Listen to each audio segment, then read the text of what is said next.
Bible you read in church. It's missing 50 Gospels. Gospels that were buried alive because they told a different story.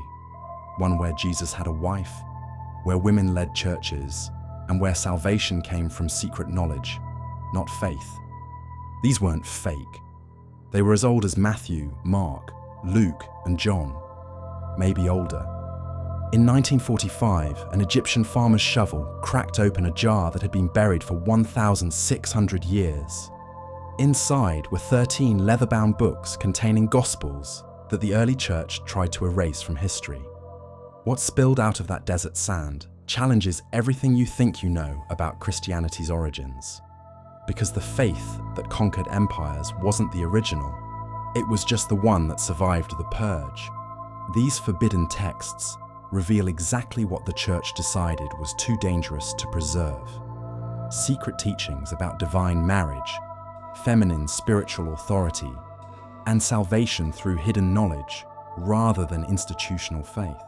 So if you've ever wondered what Jesus actually taught his closest disciples in private, or why certain books were kept out of the Bible, let me know in the comments what forbidden gospel you want me to explore next. There's the Gospel of Mary Magdalene, where she's Christ's most beloved disciple. The Gospel of Judas, where betrayal becomes the ultimate act of love, and dozens more that Rome decided you weren't ready to read. The story begins where all buried truths do, in darkness, waiting for the right moment to return to light. In the Egyptian desert, beneath cliffs where 4th century monks once preserved dangerous knowledge, the jar should have stayed buried. In the Egyptian desert, beneath cliffs where 4th century monks once copied sacred words by oil flame light, Muhammad al-Saman drives his mattock into sand that has kept secrets for 16 centuries. The tool strikes pottery, ancient, sealed. The sound echoes off limestone walls like a bone breaking. What happens next depends on who tells the story. Some say he hesitated, fearing the vessel might contain a jinn bound in clay and darkness. Others claim he smashed it immediately, hoping for gold, finding only books. Worthless books, he thinks. Old books that might kindle his mother's fire. But his mother knows better. She sees leather bindings that remember skilled hands. Gold lettering that still catches desert light despite centuries underground. These are not ordinary books. These are books someone valued enough to bury. Books someone died to preserve. The manuscripts begin their strange journey back to light, from peasant huts to antiquities, dealers to scholars who read Coptic, the ancient Christian language of Egypt. Each translation reveals new impossibilities. Split a piece of wood, and I am there. The kingdom of the Father is spread upon the earth, and men do not see it. If you bring forth what is within you, what you bring forth will save you. Not the Jesus of Christmas carols and Easter services. Not the Christ who died for sins on Golgotha's hill. Instead, a teacher who speaks of divine sparks sleeping within human flesh, of kingdoms that exist inside consciousness, of salvation that requires no priests, no churches, no empire's blessing. The scholars check their evidence with the devotion of archaeologists, examining tomb goods, carbon dating, papyrus analysis, ink composition, binding techniques. The verdict arrives like a judgment that overturns centuries of certainty. These texts are old as Matthew, Mark, Luke, and John. Older, perhaps, than the Gospels that sit in cathedral libraries and Sunday school classrooms across the Christian world, which means the faith that conquered empires, built cathedrals, launched crusades and inquisitions, that faith was not the original, it was the survivor. In the beginning, there was not one Christianity, there were dozens. Picture the Roman Empire in 150 AD. From Syria to Spain, from Egypt to Gaul, communities gather in hidden rooms and house churches. They call themselves followers of the way, believers in the Christ, children of the light. But ask them who Jesus was, and you hear 50 different answers echoing from 50 different visions of the divine. In Alexandria, where Greek philosophy meets Jewish wisdom meets Egyptian mystery, Christian teachers speak of Christ as pure knowledge, gnosis, the divine spark that sleeps within every human soul until awakened by secret teaching. No temples needed, no priests required. The kingdom of heaven lies inside you, waiting like buried treasure for the soul brave enough to dig. In Syria, communities preserve sayings of the Master that never made it into canonical scripture. Secret words, hidden teachings, instructions for the soul's journey through 7 heavens back to the source of all. They write on papyrus that will outlast the empires that seek to silence them. In Rome, where Peter and Paul met martyrdom under Nero's madness, bishops draft letters to distant churches demanding uniformity, orthodoxy, one Lord, one faith, one baptism, one version of truth carved in ecclesiastical stone. The machinery of authority clicks into place with the sound of prison doors closing. But in Egypt's monasteries, scribes still copy texts that tell different stories. The Gospel of Thomas, recording 114 secret sayings. The Gospel of Mary, revealing the Magdalene as the disciple who understood him best. The Gospel of Philip, speaking of holy kisses and sacred marriages. Each manuscript a world unto itself, each codex a challenge to crystallizing orthodoxy. The copyists work by oil flame in scriptorium silence. Reed pens scratch across papyrus like mice in cathedral walls. They do not know they preserve rebellion. They think they save souls. But souls, like secrets, have a way of demanding resurrection. The Jabal al-Tarif cliffs rise from Egyptian desert like broken teeth. In the 4th century, when Constantine made Christianity safe for empire, these cliffs sheltered different kinds of believers. Monks who fled cities when Christ became respectable. Desert fathers who preferred their savior wild, undomesticated, dangerous. Here lived Pachomius, founder of Christian monasticism. Here his followers built St. Pachomius Monastery, carving scriptoriums from living rock. Here they preserved not just canonical gospels, but dozens of others. Texts that spoke of different Christs for different souls. The monastery thrived for centuries, but even in desert isolation, Orthodox authorities' reach grows long. Bishops send letters, abbots receive instructions. Certain books are no longer to be copied. Certain texts must be surrendered, destroyed, forgotten. The monks face an impossible choice: obey church hierarchy and let sacred knowledge die, or preserve forbidden wisdom and risk everything. They choose preservation. Working by candlelight in caves above their monastery, scribes make final copies of texts marked for destruction. They wrap codices in cloth like funeral shrouds, seal them in jars, bury them in sand at the cliff's base. A library for the future. Books that will sleep until the empire that banned them turns to dust. The hiding place proves perfect. Egypt's desert preserves papyrus like no other climate on Earth. Too dry for decay, too remote for accidental discovery. The manuscripts wait in ceramic tombs for 16 centuries, until a peasant's tool breaks the silence. What emerges challenges everything. 13 leather-bound codices, 52 texts, over 1,200 pages of ancient wisdom that represents the largest discovery of lost Christian literature in history, and almost certainly a fragment, the remainder of a vast theological library that once spanned the Christian world. The numbers tell the story of what burned. Scholars estimate over 100 Gospels circulated in early Christian communities. The New Testament includes 4. Church fathers like Irenaeus of Lyon mention dozens of heretical texts by name, then boast of destroying them. For every manuscript that survived, 3 or 4 vanished into flame. What burned in Alexandria when Christian mobs destroyed the Great Library? What perished when Emperor Theodosius ordered pagan temples closed and their books confiscated? What disappeared when Gothic tribes sacked Rome? When Islamic armies conquered Persia? when Byzantine scholars fled Constantinople's fall. The Nag Hammadi codices are survivors of a literary holocaust. Voices from graves speaking truths that emperors and bishops tried to bury forever. But books, once written, develop will to survive. Even as Orthodox Christianity hardened into imperial doctrine, forbidden gospels found ways to persist. Monks copied them in secret caves. Gnostic communities preserved them in hidden libraries. Collectors smuggled them across borders while scholars translated them in private studies. The Gospel of Thomas surfaced in fragments as early as 1897, when British archaeologists digging at Oxyrhynchus uncovered sayings of Jesus written on Greek papyrus. Without context, scholars dismissed these as late forgeries created by heretical sects centuries after Christ. Nag Hammadi changed everything.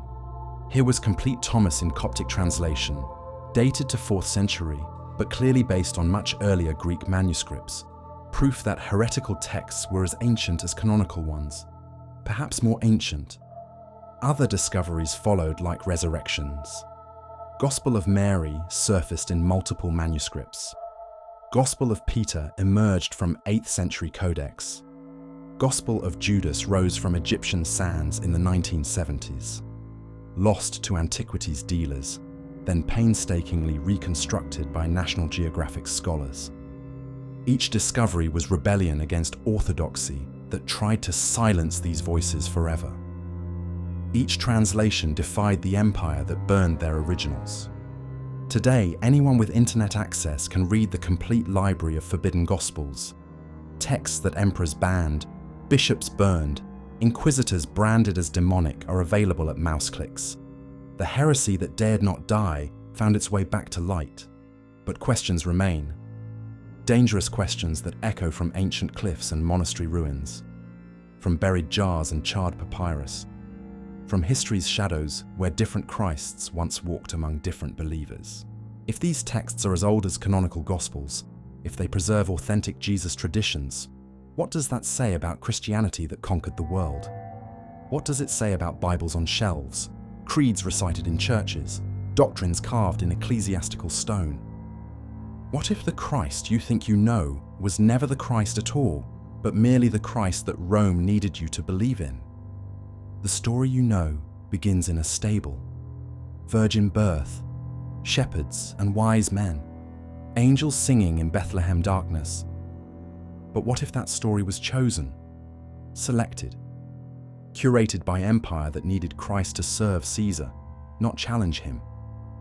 What if 50 other stories were buried in desert sand, sealed in jars, wrapped in cloth like funeral shrouds?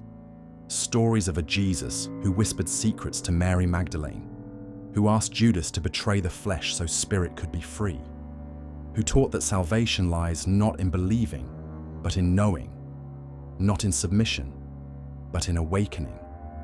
Imagine Fourth Ecumenical Council convening in 451 AD, not to condemn heresy, but celebrate diversity. Picture bishops from Alexandria and Antioch, Rome and Constantinople, gathering to weave together not one orthodox Christianity, but tapestry of spiritual paths, all leading to divine. In this other timeline, Mary Magdalene stands beside Peter as equal apostle. Gospel of Thomas teaches children to find God within themselves before seeking God in temples. Mystical traditions of Syria and Egypt enrich rather than threaten emerging church. Christianity becomes not religion of submission, but of awakening. Not faith demanding belief, but path offering knowledge.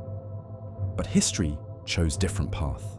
The manuscripts begin their resurrection, not with trumpet fanfares, but with quiet scholarship. Coptic linguists bend over papyrus fragments under laboratory lights. Paleographers analyze handwriting that hasn't been seen since Roman legions patrolled Egyptian borders. Conservators piece together codices that survived burial by accident of climate and clay. What emerges reads like messages from parallel universe where Christianity developed along entirely different lines. Here is Jesus saying the kingdom of God spreads like leaven through consciousness, not like armies through territory. Here he teaches disciples to seek divine spark within rather than redemption without. Here salvation comes through gnosis, direct spiritual knowledge, rather than faith in doctrines approved by ecclesiastical councils. Here is Mary Magdalene, not as repentant prostitute, but as beloved disciple who receives revelations that surpass those given to the 12 apostles. Here is Judas, not as betrayer, but as chosen instrument who helps Jesus escape flesh that imprisons spirit. Here is Thomas, not as doubter, but as twin, Didymos, who understands Jesus' true nature better than those who knew him only in the flesh. These are not the Gospels that built Christendom. These are Gospels that Christendom was built to suppress. The difference runs deeper than theological disagreement. Canonical Christianity requires institutional mediation, priests, bishops, churches, sacraments, creeds that define acceptable belief. Gnostic Christianity offers direct access, individual souls connecting immediately with divine source through knowledge rather than faith, experience rather than doctrine. One builds empires, the other threatens them. Constantine's conversion in 312 AD tilts the balance decisively toward institutional Christianity. When Emperor sees Cross of Light before Battle of Milvian Bridge, when he makes Christianity legal through Edict of Milan, when he convenes Council of Nicaea to standardize doctrine, he chooses not just religious preference, but political necessity. Empires require uniformity. Mystics generate diversity. Bishops can be controlled through hierarchy. Gnostics access divine directly. Institutional Christianity serves state power. Mystical Christianity challenges all earthly authority by claiming higher loyalty to inner truth. The choice was never really choice at all. It was survival instinct of political system that could accommodate one Christ but not 50, one truth but not multiplicity, one church but not countless paths to same divine destination. The text that challenged imperial Christianity had to die. Not just because they were wrong, many preserved teachings that were clearly ancient, possibly original, but because they were dangerous. They taught people to find God within themselves. They validated personal religious experience over institutional authority. They suggested salvation belonged to individuals rather than churches. Such ideas could not be permitted to survive in empire that needed Christianity to serve political ends. The Gospels that spoke too clearly of inner divinity, of direct spiritual access, of salvation through knowledge rather than submission, these had to be eliminated not for theological reasons, but for practical ones. The Great Burning begins systematically. Imperial edicts outlaw heretical books. Bishops compile lists of acceptable and forbidden texts. Inquisitors search private libraries for manuscripts that challenge orthodox interpretation. Penalty for possessing wrong gospel becomes imprisonment, exile, death. But some manuscripts escape, copied by scribes who value knowledge over orthodoxy, hidden by communities that prefer spiritual diversity to theological uniformity, buried by monks who choose preservation over obedience. The jar in Egyptian desert holds their final testimony, voices of early Christians who experienced Jesus differently, who heard his teachings through different ears, who followed paths that led to same divine destination by routes that institutional Christianity could not control or comprehend.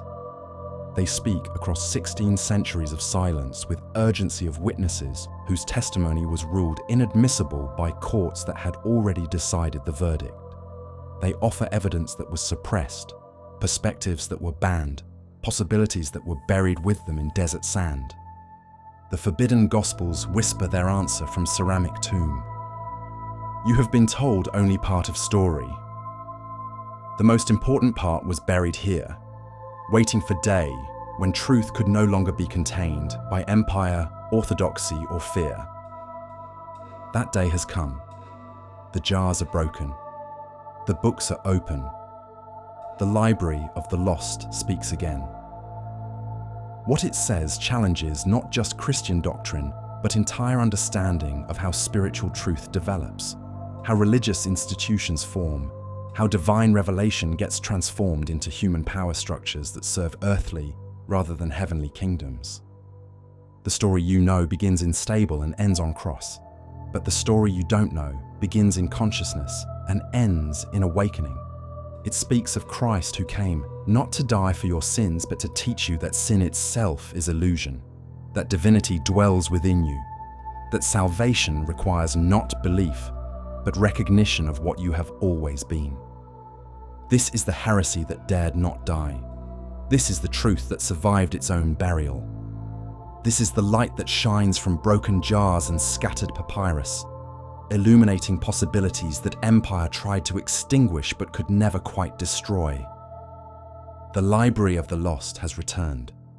The question that haunts every page remains. What will you do with truths that were too dangerous for Christianity to survive, too powerful for empire to control, too threatening for orthodoxy to permit? The answer lies buried in consciousness itself, waiting like manuscripts in desert sand for the moment when you are ready to dig. The words should have died with their speaker. In the limestone caves of Oxyrhynchus, where Egyptian Christians once gathered to hear gospels read by oil flame light, archaeologists' brushes uncover papyrus fragments that speak in Jesus' voice, but not the voice that echoes from cathedral pulpits or Sunday school classrooms. These words carry different rhythms, different promises, different demands on those who hear them. Split a piece of wood, and I am there. Lift up a stone, and you will find me there. The British scholars who discover these fragments in 1897 dismiss them as late forgeries, heretical fantasies composed centuries after the real Jesus walked Galilean hills. How could authentic sayings of Christ survive outside the canonical Gospels that preserve his true teachings? How could the Son of God speak words that bishops never blessed, that councils never approved, that tradition never sanctified? But papyrus keeps secrets longer than institutions keep truth. When Muhammad al-Saman's Matak breaks the Nag Hammadi jar 48 years later, what spills into desert light proves that the Oxyrhynchus fragments were not forgeries, but survivors, witnesses to a Jesus who taught secrets that the church could not control, would not preserve, dared not allow to flourish in the light of imperial Christianity. Here is the complete Gospel of Thomas. 114 sayings attributed to Didymos Judas Thomas, the twin. No birth narratives, no miracle stories, no passion, crucifixion, resurrection, only words, secret words, hidden words. Words that Jesus spoke to those disciples who could bear them, preserved by communities who valued gnosis over faith, direct knowledge over mediated salvation. The opening line strikes like lightning against theological certainty. These are the secret sayings which the living Jesus spoke and which Didymos Judas Thomas wrote down. And he said, "Whoever finds the interpretation of these sayings will not experience death." Not the historical Jesus who walked Palestinian roads 2,000 years ago, the living Jesus who speaks still to those who know how to listen. Not death conquered through resurrection, but death transcended through understanding. Not salvation through belief, but immortality through interpretation. This is Jesus as wisdom teacher rather than sacrificial victim, as revealer of hidden truths rather than bearer of universal guilt. He comes not to die for humanity's sins, but to awaken humanity to its divine nature. He offers not redemption from corruption, but recognition of original blessing, the divine spark that sleeps within every soul until awakened by secret knowledge. The sayings themselves read like koans designed to shatter ordinary consciousness and reveal extraordinary truth hidden beneath surface appearances. Jesus said, "If those who lead you say to you, 'Look, the kingdom is in the sky,' then the birds of the sky will precede you. If they say to you, 'It is in the sea,' then the fish will precede you. Rather, the kingdom is inside of you, and it is outside of you. no heavenly realm waiting beyond death, no promised land requiring pilgrimage. The kingdom spreads through present consciousness like yeast through dough, like salt through water, invisible but transformative for those who taste its presence. When you come to know yourselves, then you will become known, and you will realize that it is you who are the sons of the living Father. Self-knowledge becomes salvation, not confession of unworthiness, but recognition of divine sonship. Not surrender to external authority, but awakening to internal truth. The path leads inward, not upward. The destination lies within the seeker, not beyond the stars. Such teachings could not survive in Christianity that required institutional mediation. If salvation comes through self-knowledge rather than sacramental grace, what need for priests? If the kingdom exists within consciousness rather than in future paradise, what need for churches? If every soul carries divine spark, requiring only awakening rather than redemption, what need for sacrificial atonement, apostolic succession, episcopal authority? The Gospel of Thomas presents Jesus as teacher of techniques for consciousness transformation rather than founder of religious institution. His sayings function as spiritual technology, methods for shifting perception, dissolving ego boundaries, recognizing divine presence that pervades existence but remains hidden from ordinary awareness. Jesus said, "I am the light which is above them all. I am the all. From me did the all come forth, and unto me did the all extend. Split a piece of wood, and I am there. Lift up a stone, and you will find me there." Not the cosmic Christ of Nicene Creed, separate from creation and ruling over it, but the divine consciousness that is creation, the light that shines through every fragment of existence for eyes that learn to see. God not as distant monarch, but as immediate presence, closer than breath, nearer than heartbeat, dwelling within the very substance of material reality. This understanding threatens the fundamental dualism that structures Orthodox Christianity, the separation between creator and creation, sacred and profane, heaven and earth that makes priesthood necessary as bridge between divided realms. If divinity permeates matter, if consciousness itself is divine, if God dwells within human souls rather than distant throne rooms, then every person becomes potential mystic. Every moment becomes opportunity for revelation. Every place becomes sacred ground. The institutional implications terrify ecclesiastical authorities who recognize in Thomas not heretical deviation, but original teaching, not late corruption, but authentic tradition that preserves what canonical gospels edited out. The understanding that Jesus came to awaken divine nature within disciples, rather than substitute his righteousness for their corruption. The fear expresses itself through systematic suppression. Bishop Cyril of Jerusalem declares in 348 AD, "Let no one read the Gospel of Thomas, for it is the work, not of one of the 12 apostles, but of one of Mani's 3 wicked disciples." Hippolytus of Rome warns against the heresy of those who are called Nacenas, who claim to possess secret teachings of Jesus, preserved in hidden Gospels. But the most revealing attack comes from Irenaeus of Lyon, whose Against Heresies provides detailed catalogue of forbidden teachings that he quotes extensively while condemning them as diabolic deception.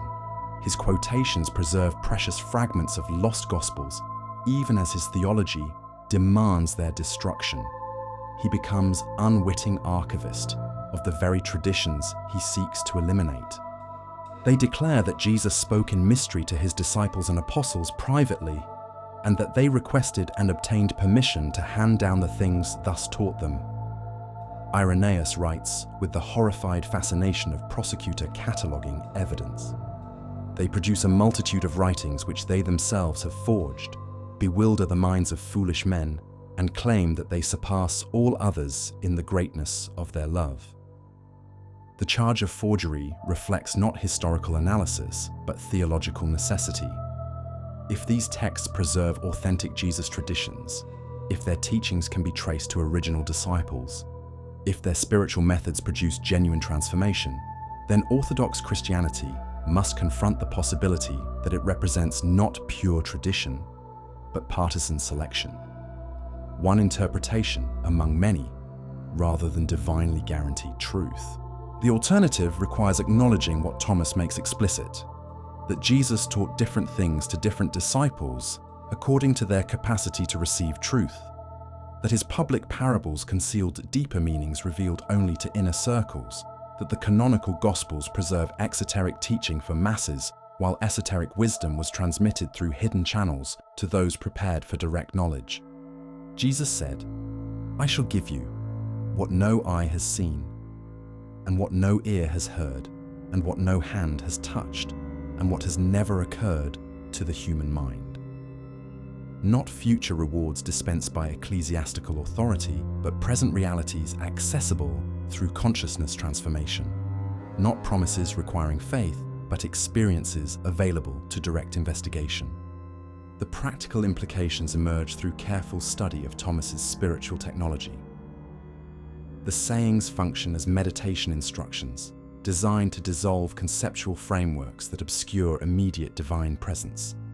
Jesus said, "When you make the two one, and when you make the inside like the outside, and the outside like the inside, and the above like the below, and when you make the male and the female one and the same, then will you enter the kingdom." Integration rather than transcendence, unity consciousness rather than dualistic separation. The divine discovered not through escape from material existence, but through recognition of its sacred nature. Matter and spirit revealed as different faces of single reality, consciousness, and cosmos as complementary aspects of unified field that includes and transcends both. Such understanding requires not belief but direct experience, not doctrine but practice, not faith but knowledge.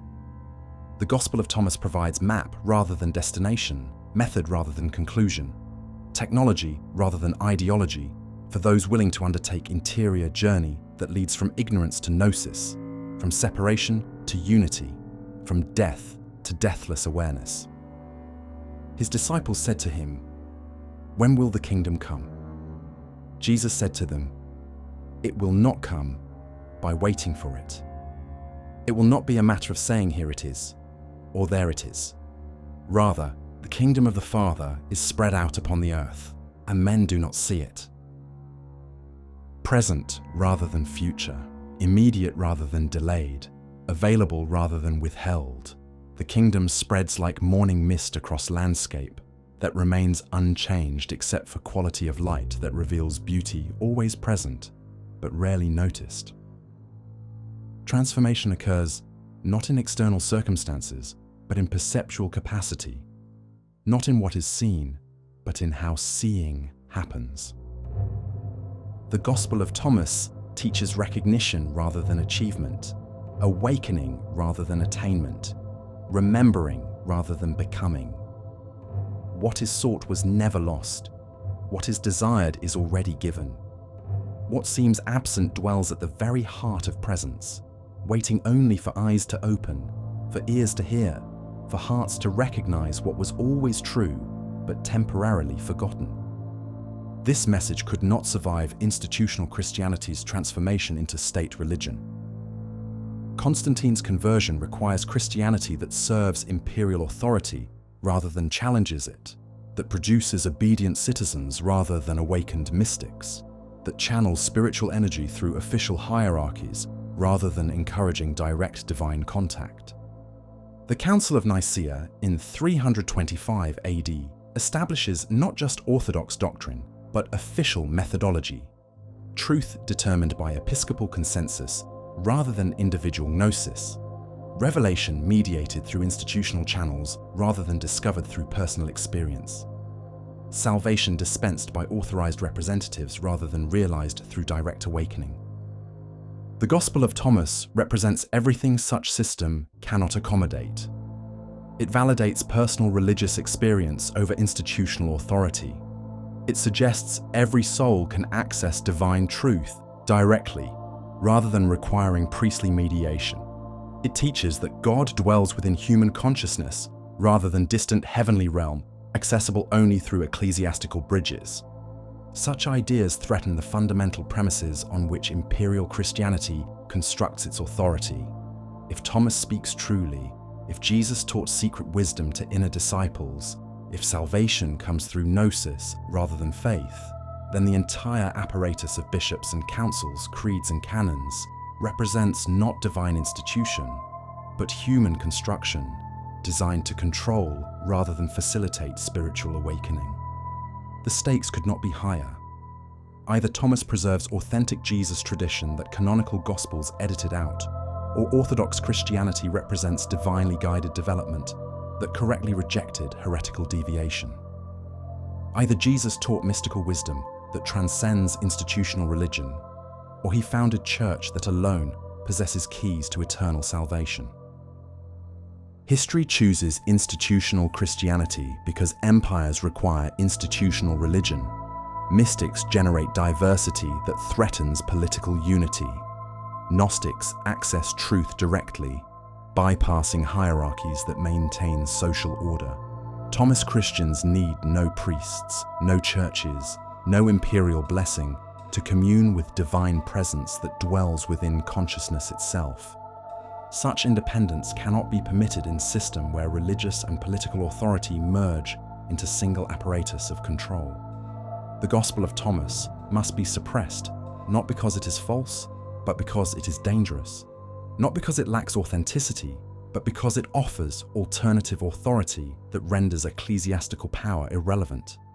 The suppression succeeds almost completely.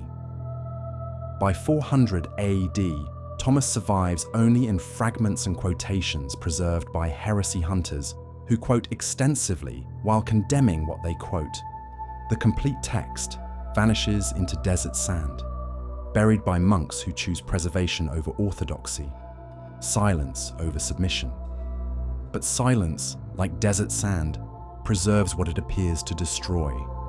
The jar breaks, the papyrus breathes, the words emerge blinking into light that reveals their undimmed power to challenge, transform, illuminate consciousness, ready to receive what Thomas offers. Direct knowledge of divine presence that pervades existence, awaiting recognition by those willing to see, with eyes unclouded by institutional interpretation. The Gospel of Thomas returns not as historical artifact, but as living transmission, not as ancient curiosity, but as present possibility, not as museum piece, but as spiritual technology available to anyone willing to undertake interior journey from ignorance to gnosis, from separation to unity, from death to deathless awareness. Jesus said, "Whoever finds the interpretation of these sayings will not experience death." The words that should have died with their speaker speak still to those who know how to listen. The secret teachings emerge from their ceramic tomb, carrying the same promise they always carried, that divine nature dwells within human consciousness, that salvation comes through self-knowledge, that the kingdom spreads through present awareness like light through darkness, invisible but transformative for eyes that learn to see. Thomas waits in the shadows of every church, in the silence of every prayer, in the question that rises when doctrine fails to satisfy the soul's deepest hunger for direct divine contact.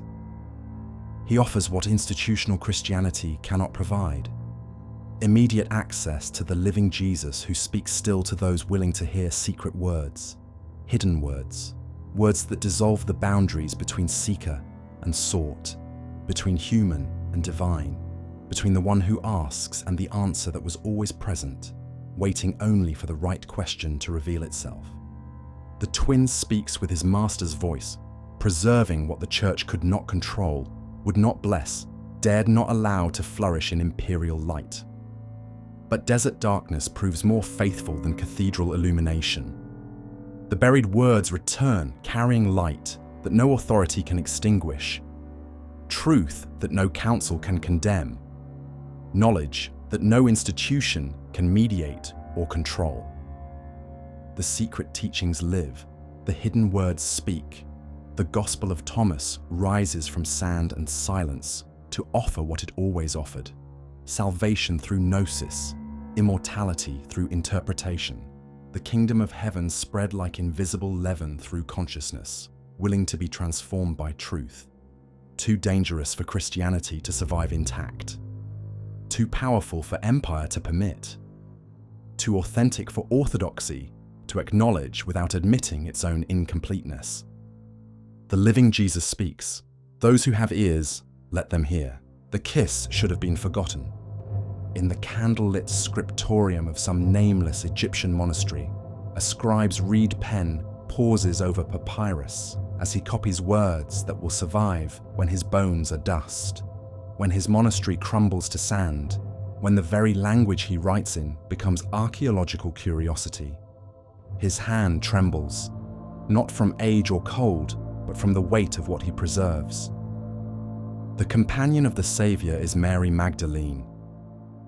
Christ loved her more than all the disciples and used to kiss her often on her mouth.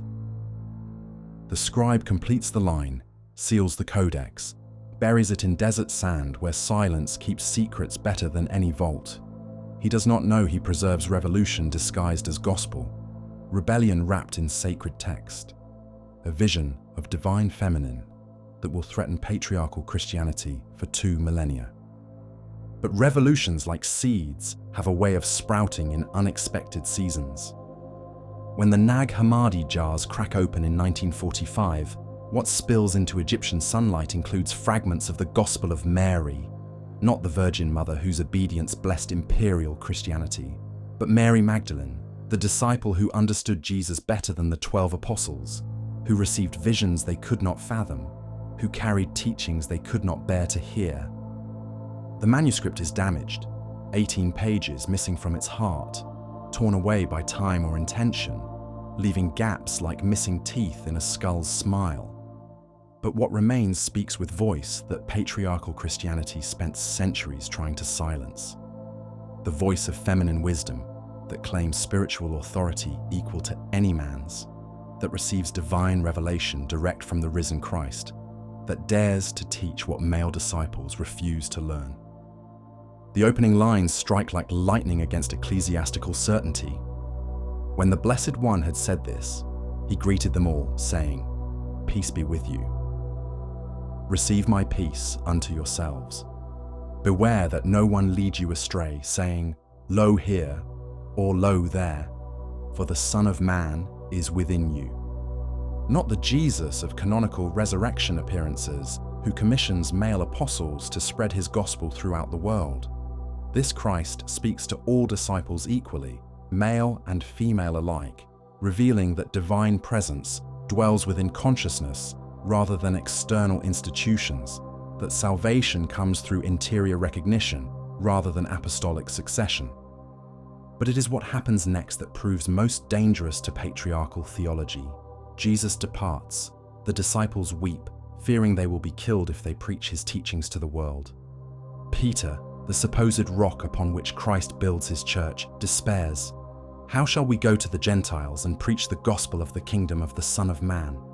If they did not spare him, how will they spare us? Into this moment of masculine failure steps feminine wisdom. Mary Magdalene comforts the despairing disciples, strengthens their hearts, reminds them of the Saviour's teachings. She becomes teacher where men become students, leader where apostles become followers, rock where Peter crumbles. Then Mary stood up, greeted them all, and said to her brethren, "Do not weep and do not grieve, nor be irresolute, for his grace will be entirely with you and will protect you. But rather, let us praise his greatness, for he has prepared us and made us into men." The final phrase cuts through centuries of patriarchal interpretation like blade through silk. In Coptic, the word translated as men carries connotations of completion, wholeness, spiritual maturity that transcends gender categories. Mary does not promise to make women into men, but to transform all disciples, male and female, into complete human beings who embody both masculine and feminine aspects of divine nature. This understanding threatens the fundamental assumptions on which ecclesiastical hierarchy constructs its authority. If spiritual wisdom flows through feminine as well as masculine channels, if women can receive divine revelation directly rather than through male mediation, if Mary Magdalene possessed authority equal to or greater than Peter's, then the entire structure of male-only priesthood rests on political convenience rather than divine decree. The threat becomes explicit when Mary begins to share visions that the risen Christ revealed to her alone. I saw the Lord in a vision, and I said to him, Lord, I saw you today in a vision. He answered and said to me, Blessed are you that you did not waver at the sight of me. For where the mind is, there is the treasure. Private revelation, direct contact with divine consciousness, mystical experience that bypasses institutional channels and validates personal spiritual authority. Everything that hierarchical Christianity cannot control, will not bless, dares not permit to flourish in structures designed to channel divine grace through official representatives. Mary's vision unfolds like map of consciousness, ascending through 7 levels of spiritual development, each marked by different powers that attempt to trap the soul in lower states of awareness. Her description reads like instruction manual for mystical journey that every soul must undertake individually rather than collectively through sacramental system.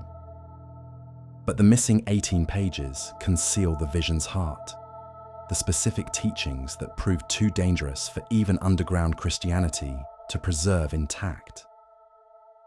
Scholars speculate that these lost sections contain detailed descriptions of feminine divine nature, goddess theology that paralleled Christ's masculine logos with Mary's feminine Sophia, practical instructions for spiritual practices that honored divine feminine as equal partner in cosmic creation.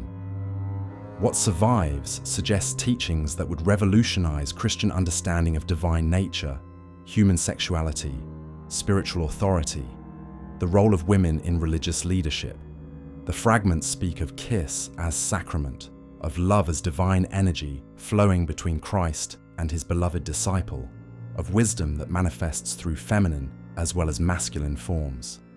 Such ideas could not survive Christianity's transformation into imperial religion. Constantine's conversion required theological simplicity that could unite diverse populations under single authority. Feminine divine complexity threatened the patriarchal structures that Roman law demanded, that Mediterranean culture expected, that imperial administration needed to maintain social order. The suppression begins with theological reinterpretation. Early church fathers acknowledge Mary Magdalene's importance, but carefully limit her role to acceptable feminine functions. She becomes the repentant prostitute whose conversion demonstrates divine mercy, the faithful follower whose devotion inspires other women, the witness whose testimony supports male apostolic authority rather than challenging it. Hippolytus of Rome writes in the 3rd century, Christ showed himself to the women first, so that the women would no longer be the first to transgress, but would be the first to see the resurrection. Mary Magdalene becomes Eve redeemed, feminine weakness transformed into feminine virtue that serves rather than threatens masculine spiritual leadership.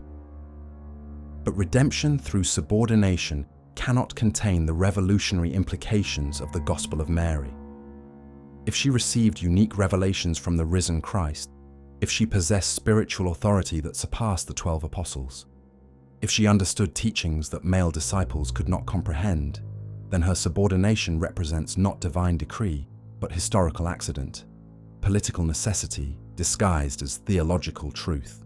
The complete transformation occurs during the pontificate of Gregory the Great, who in 591 AD delivers the sermon that will define Mary Magdalene for the next 1,000 years. She, whom Luke calls the sinful woman, whom John calls Mary, we believe to be the Mary from whom 7 devils were ejected, according to Mark. With calculated theological surgery, Gregory conflates 3 different women mentioned in the Gospels: Mary of Bethany, the unnamed sinful woman who anoints Jesus' feet, and Mary Magdalene into single figure whose identity becomes forever linked to sexual transgression and repentance. The disciple who received private revelations becomes the prostitute who required salvation. The teacher who instructed apostles becomes the penitent who serves as warning against feminine spiritual ambition. This transformation serves multiple functions in imperial Christianity's consolidation of power. It eliminates the threat of feminine spiritual authority by reducing Mary Magdalene to acceptable feminine role, the grateful sinner whose redemption demonstrates masculine Saviour's mercy. It provides theological justification for excluding women from priestly functions, since even the most spiritually advanced woman remains tainted by association with sexual sin. It redirects feminine religious energy away from leadership and toward penitential devotion that supports, rather than challenges, patriarchal hierarchy. But the suppression required more than theological reinterpretation. The texts that preserved Mary Magdalene's original role had to be eliminated, their copies destroyed, their very existence forgotten. The Gospel of Mary vanishes from Orthodox libraries, its teachings condemned as heretical fantasy, its vision of feminine divine authority branded as diabolic deception. Epiphanius of Salamis catalogues the Montanist heresy in the 4th century, noting with horror that they have been deceived by certain fake writings, which they claim were left by Maximilla, or Priscilla, or by Quintilla. The very idea that women might produce authoritative religious texts, might preserve divine revelations, might claim spiritual authority equal to male leaders, represents threat that must be eliminated at all costs. The archaeological evidence reveals the systematic nature of the suppression. Excavations at early Christian sites across the Mediterranean uncover fragments of Gospels attributed to women, manuscripts that preserve feminine theological perspectives, artwork that depicts women in positions of religious authority. These materials disappear abruptly from the archaeological record during the 4th and 5th centuries as imperial Christianity consolidates its control over Christian doctrine and practice. The Coptic manuscripts found at Nag Hammadi represent the final refuge of traditions that could no longer survive in the open. Monks who valued spiritual wisdom over institutional conformity preserved what orthodoxy demanded they destroy, choosing to bury truth rather than see it burned by authorities who feared its implications for established power structures.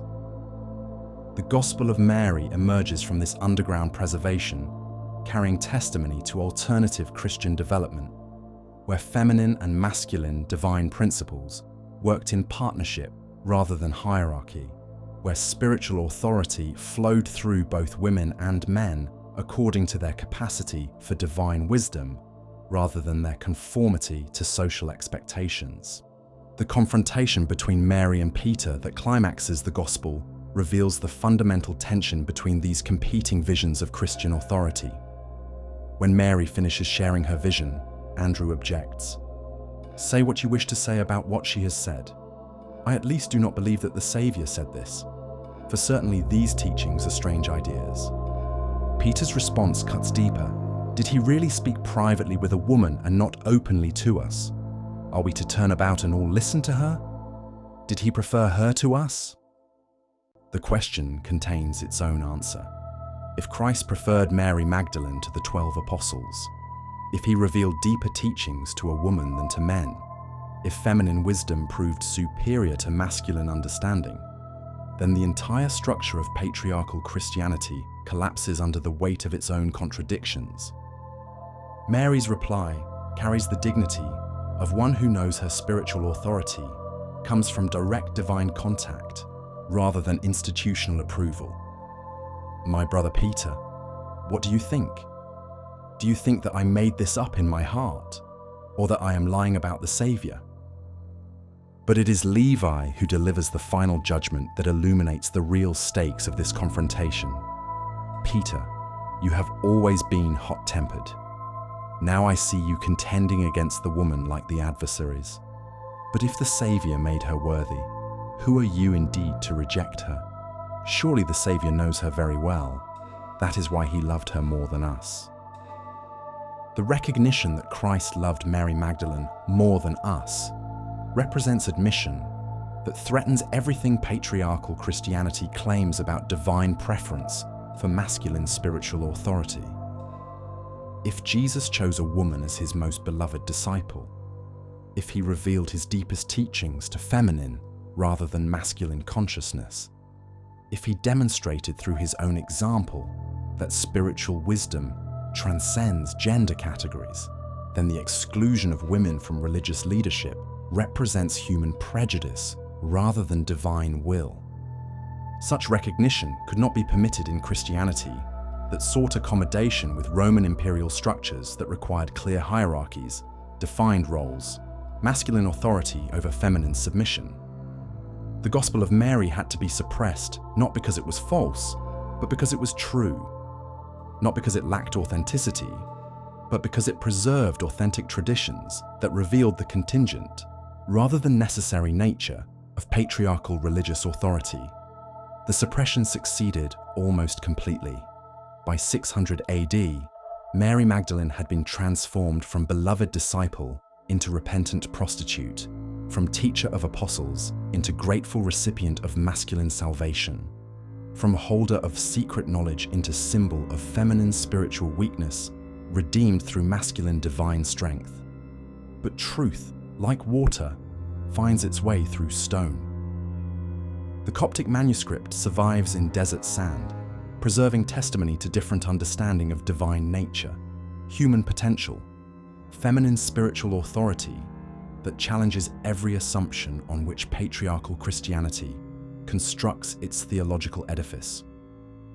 The Gospel of Mary returns in the 20th century, carrying the same revolutionary message it always carried, that divine wisdom flows through feminine as well as masculine channels, that spiritual authority belongs to those who can receive and transmit divine truth regardless of their gender, that the kiss between Christ and his beloved disciple represents not scandal but sacrament, not transgression but transmission of sacred knowledge that transcends the categories through which institutional religion attempts to control and limit divine mystery.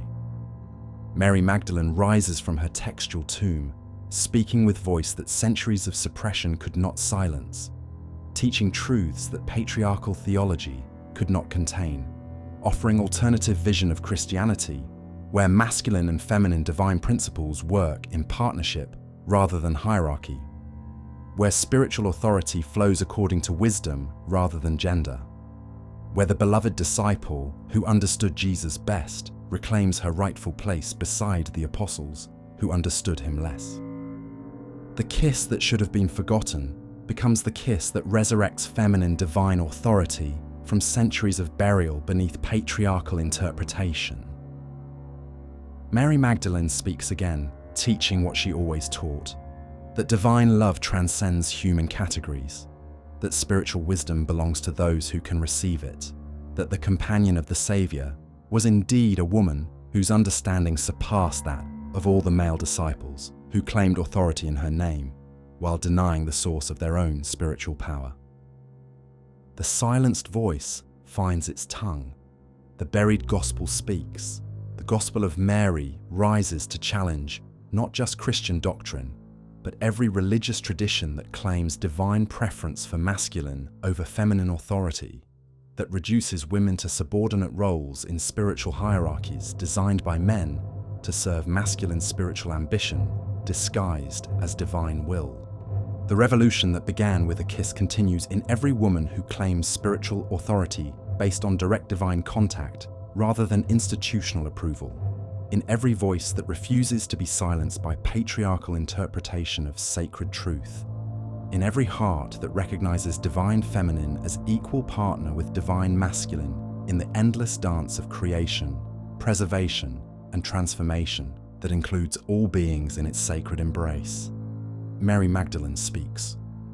Those who have ears, let them hear the voice that patriarchy could suppress but never destroy, the wisdom that male-dominated Christianity buried but could not kill, the feminine divine authority that returns now to reclaim its rightful place in human consciousness, ready to receive what the Gospel of Mary always offered: partnership rather than hierarchy, wisdom rather than submission, love rather than fear, as the foundation of authentic spiritual relationship between human and divine consciousness. The companion of the Saviour takes her place beside rather than behind the rock on which the Church claimed to build its foundation. The kiss becomes sacrament.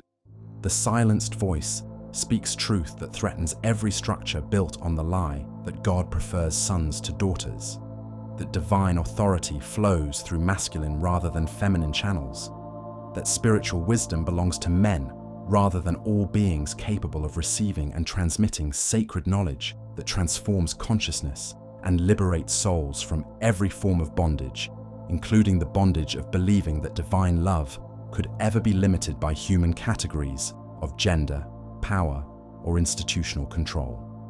The Gospel of Mary lives, the feminine divine speaks, the silenced voice finds its power. The silver should have stayed buried in the field.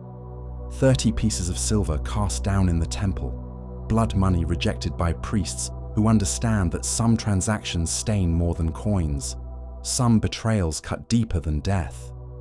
Judas Iscariot hangs himself from a tree that will bear his name in infamy for 2,000 years, the disciple whose kiss became history's most famous act of treachery. But what if the kiss was not betrayal, but obedience? What if the silver was not payment for treachery, but symbol of sacrifice demanded by divine plan that required darkness before dawn, death before resurrection, betrayal before redemption? In the Egyptian desert, where broken pottery yields treasures that rewrite history, another jar cracks open to reveal the Gospel of Judas. 13 papyrus leaves that transform history's greatest villain into its most faithful disciple, the betrayer who becomes the beloved, the traitor who proves most true to his master's deepest intentions. The manuscript surfaces in the 1970s, discovered by peasants who sell it to antiquities dealers, who lose it to Swiss collectors, who abandon it in safety deposit boxes, where time and neglect reduce sacred text to crumbling fragments. For 30 years it moulders in darkness, pages turning black, words dissolving into papyrus dust that carries with it the last testimony of Christianity's most hated disciple. But some truths refuse to die quietly. In 2001, the Maecenas Foundation for Ancient Art acquires the deteriorating codex, racing against time to preserve what remains before centuries of suppression achieve their final victory. Teams of conservators work with brushes fine as human hair, with microscopes that reveal individual fibers, with digital imaging that captures traces of ink invisible to naked eyes. What emerges from their painstaking reconstruction reads like message from parallel universe, where Christianity developed along entirely different lines.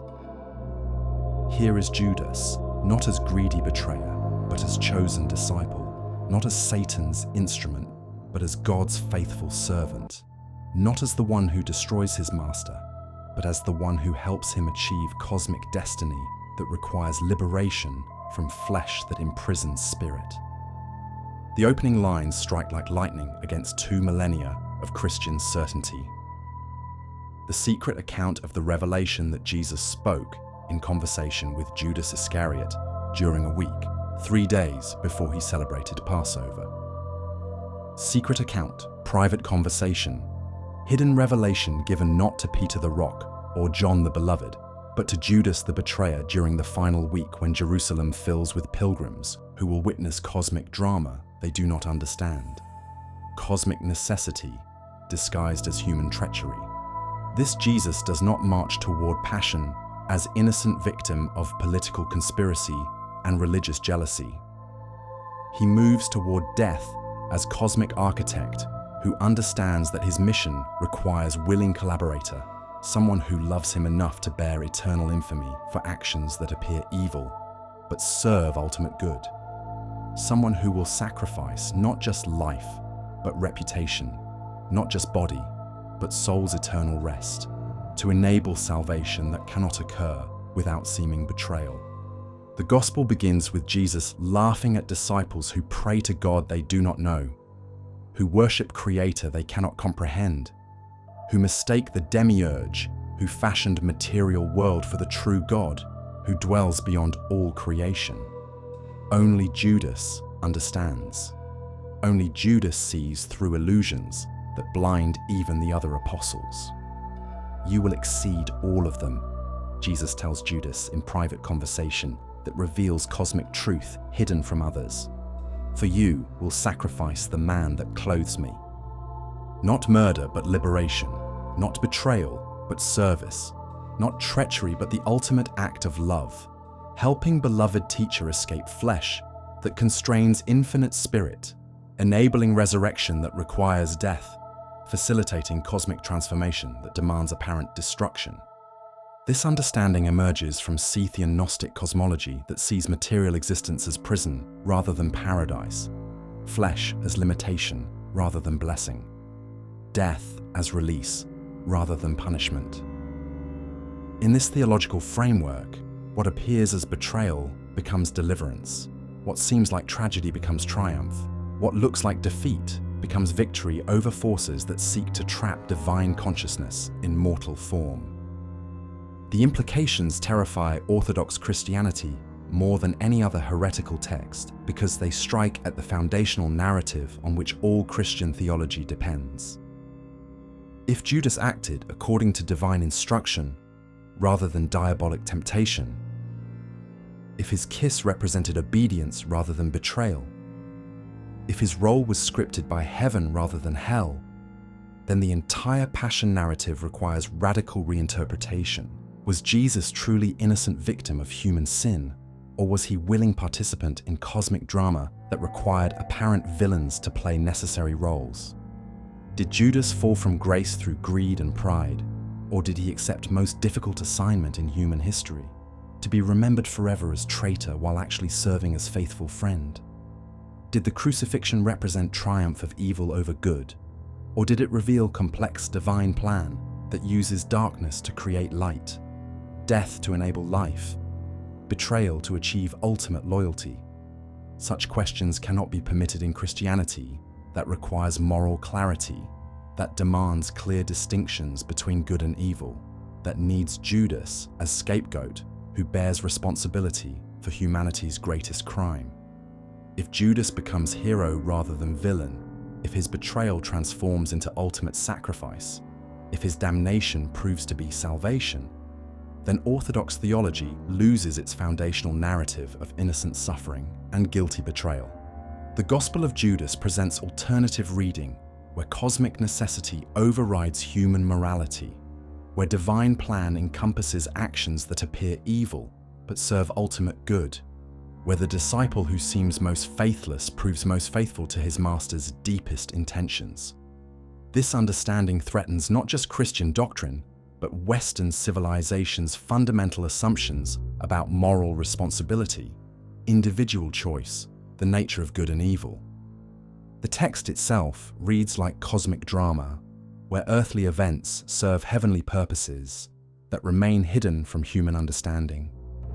Jesus reveals to Judas the structure of divine reality, multiple heavens populated by different orders of spiritual beings, cosmic hierarchy that extends far beyond material universe, divine plan that encompasses seeming contradictions in service of ultimate unity. Look, you have been told everything, Jesus explains after revealing mysteries hidden from other disciples. Lift up your eyes and look at the cloud and the light within it and the stars surrounding it. The star that leads the way is your star. Judas becomes not fallen angel, but guiding star, not betrayer, but illuminator of path that leads through darkness toward light, through death toward resurrection, through apparent defeat toward ultimate victory. His role requires him to bear infamy that enables glory, to accept damnation that facilitates salvation, to become most hated disciple while actually being most beloved. The kiss in Gethsemane transforms from sign of betrayal into sacrament of obedience, from mark of treachery into seal of covenant between teacher and student, who understand cosmic necessity, hidden from those who see only surface appearances. Judas kisses not to identify victim for arrest, but to seal agreement to play role that will make him eternal villain while actually serving as eternal friend. This interpretation cannot survive in Christianity that needs moral clarity to support institutional authority. If good and evil become ambiguous, if divine plan encompasses actions that appear wicked but serve righteous purposes, if individual disciples receive contradictory instructions that serve unified cosmic intention, then ecclesiastical hierarchy loses ability to define orthodox belief and condemn heretical deviation. The Gospel of Judas must be suppressed not because it lacks authenticity, but because it possesses too much. Not because it deviates from original Christian teaching, but because it preserves traditions that reveal the inadequacy of simplified moral categories that institutional Christianity requires to maintain theological control over diverse populations. Irenaeus of Lyon identifies the threat with characteristic precision. They declare that Judas the traitor was thoroughly acquainted with these things, and that he alone, knowing the truth as no others did, accomplished the mystery of the betrayal. By him all things, both earthly and heavenly, were thus thrown into confusion. Confusion becomes heresy when certainty becomes dogma. The mystery that Judas accomplished cannot be acknowledged without admitting that divine truth transcends human moral categories, that cosmic plan encompasses actions that appear evil but serve ultimate good, that faithful discipleship might require bearing eternal infamy for actions that enable eternal glory. Such complexity threatens religious systems that depend on moral simplicity to maintain social order. Imperial Christianity cannot accommodate theological framework where betrayal becomes loyalty, where treachery serves divine purpose, where the villain of sacred history proves to be its secret hero. The Gospel of Judas represents not just alternative interpretation, but alternative universe, where moral categories dissolve into cosmic necessity that transcends human understanding. The suppression occurs systematically through theological redefinition that transforms Judas from complex figure serving divine purpose into simple embodiment of human evil. Church fathers compete to devise more creative punishments for history's greatest sinner, more elaborate tortures for the disciple whose betrayal made salvation possible, but whose memory must be execrated to preserve moral clarity that institutional authority requires. Papias describes Judas as so swollen with corruption that, where a wagon can pass through easily, he was not able to pass through with his body, his flesh rotting while he still lives as punishment for betraying innocent blood. Augustine explains that Judas was predestined to damnation, chosen by God to fulfill necessary role, but condemned eternally for fulfilling it. Caught in theological paradox that serves divine justice while satisfying human need for moral clarity. The most revealing interpretation comes from medieval mystery plays that transform Judas into comic villain whose greed and stupidity make him object of derision rather than tragic hero whose sacrifice enables cosmic redemption. These theatrical presentations preserve collective memory of betrayal while eliminating any suggestion that Judas might have acted from noble rather than selfish motives, that his role might have been divinely appointed rather than diabolically inspired. But theatrical suppression cannot eliminate textual evidence that survives in desert sand, preserved by communities that valued theological complexity over institutional simplicity, cosmic understanding over moral clarity, divine mystery over human certainty. The Gospel of Judas emerges from its papyrus tomb, carrying testimony to alternative Christian development, where moral categories dissolve into cosmic necessity, where apparent evil serves ultimate good, where the disciple remembered as greatest villain proves to be most faithful friend. The National Geographic Society's publication of the Restored Gospel in 2006 creates theological earthquake that continues to reshape understanding of early Christian diversity. Scholars debate translation techniques, authentication procedures, historical context while ignoring implications that threaten foundational assumptions of Western civilization. If Judas acted according to divine instruction, what does that say about moral responsibility? If evil serves ultimate good, what meaning does moral choice retain?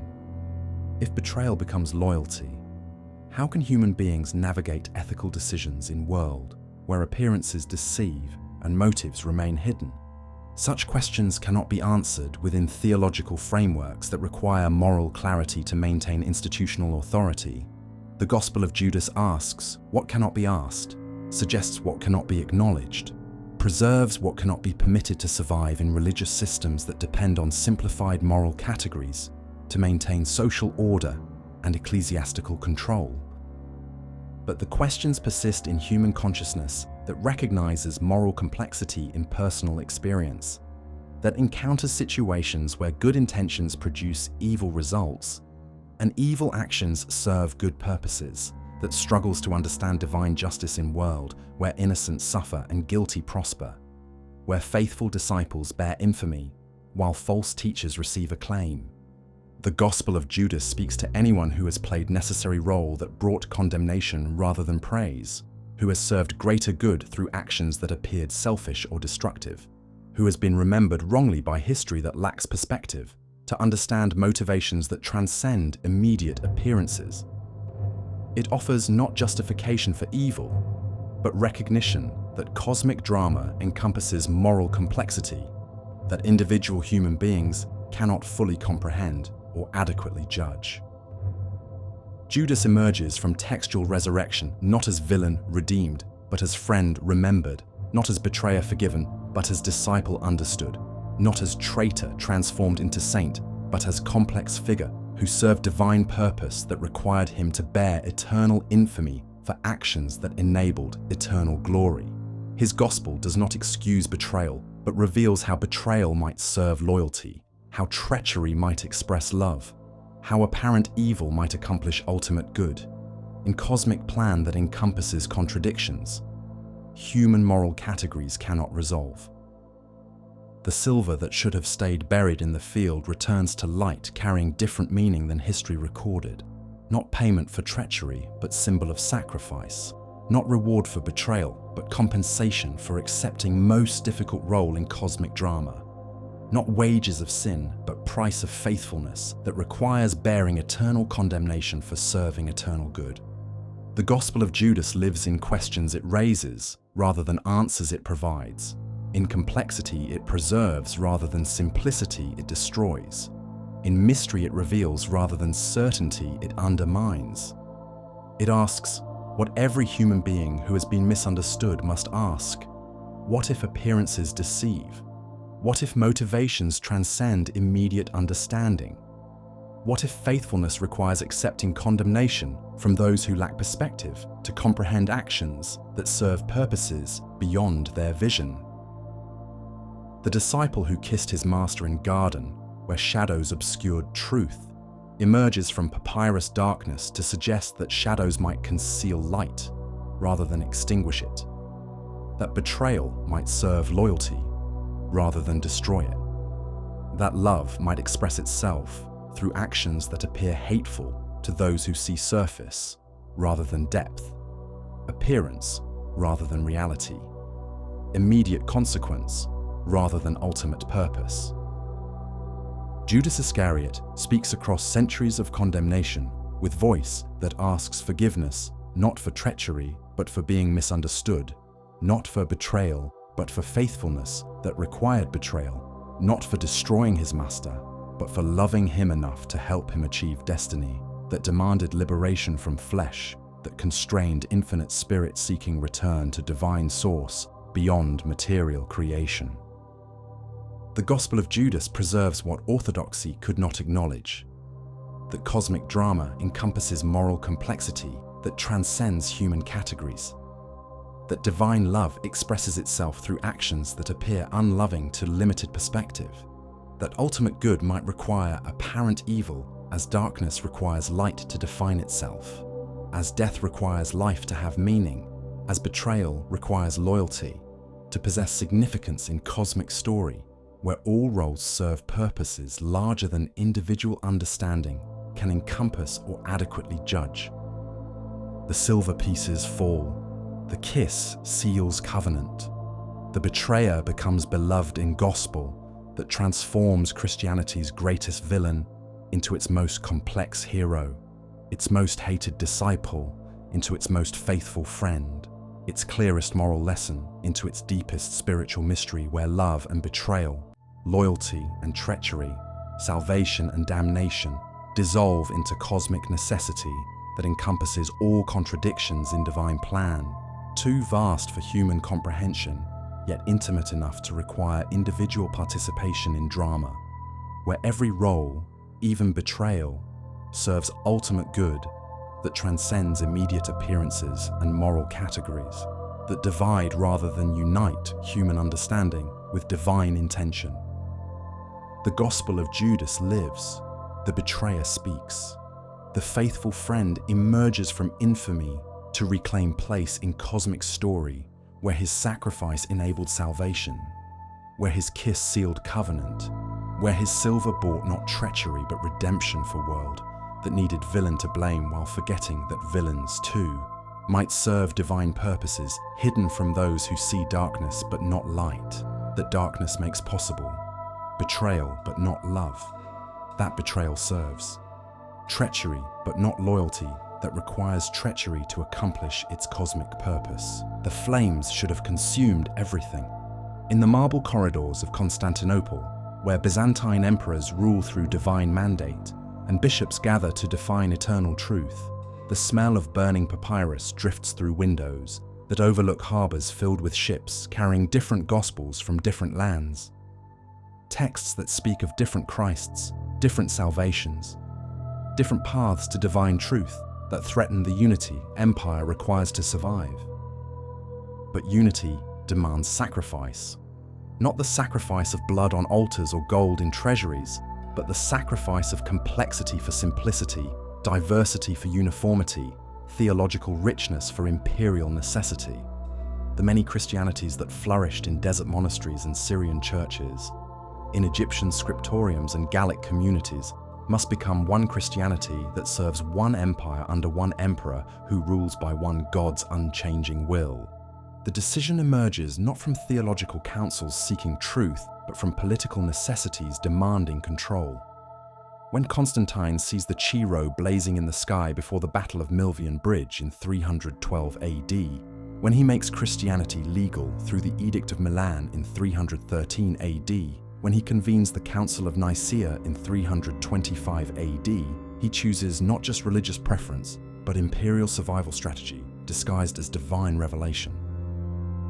The vision that appears to Constantine carries within its light the seeds of transformation that will reshape Christianity from countercultural movement into state religion, from diverse spiritual community into uniform imperial institution, from mystery religion that reveals hidden truths to official faith that proclaims public doctrines approved by councils that serve political rather than purely spiritual purposes.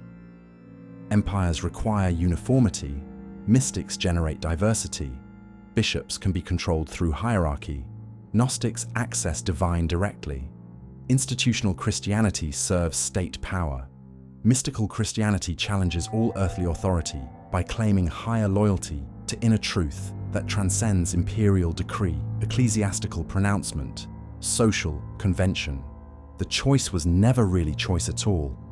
It was survival instinct of political system that could accommodate one Christ, but not 50, one truth, but not multiplicity, one church, but not countless paths leading to same divine destination through different doorways that could not be locked by imperial keys or controlled by episcopal gatekeepers. The Council of Nicaea convenes in the imperial palace where Constantine's presence overshadows every theological deliberation. 318 bishops gather from across the empire to resolve disputes that threaten Christian unity, but the emperor's intentions shape every decision. He needs Christianity that will unite rather than divide his subjects, that will strengthen rather than undermine imperial authority. that will channel spiritual energy toward earthly obedience rather than heavenly rebellion.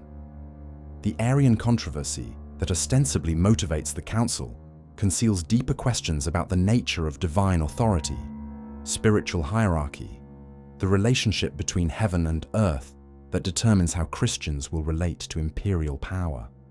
If Christ is subordinate to the Father, then earthly authorities can claim similar subordination to heavenly power, while maintaining their own supremacy over subjects. If Christ equals the Father in divinity, then no earthly power can claim mediating role between divine and human realms. The theological implications terrify bishops who recognize that Christological decisions will determine ecclesiological structures for centuries.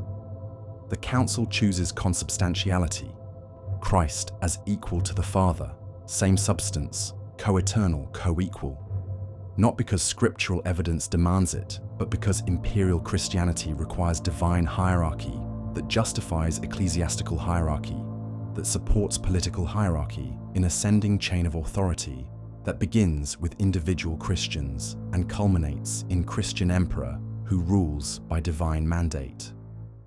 But the Gospels that speak too clearly of divine presence within human consciousness, of direct spiritual access that bypasses institutional mediation, of salvation through gnosis rather than faith, these threaten the entire structure by suggesting that divine authority flows directly to individual souls rather than through hierarchical channels controlled by empire and its ecclesiastical servants.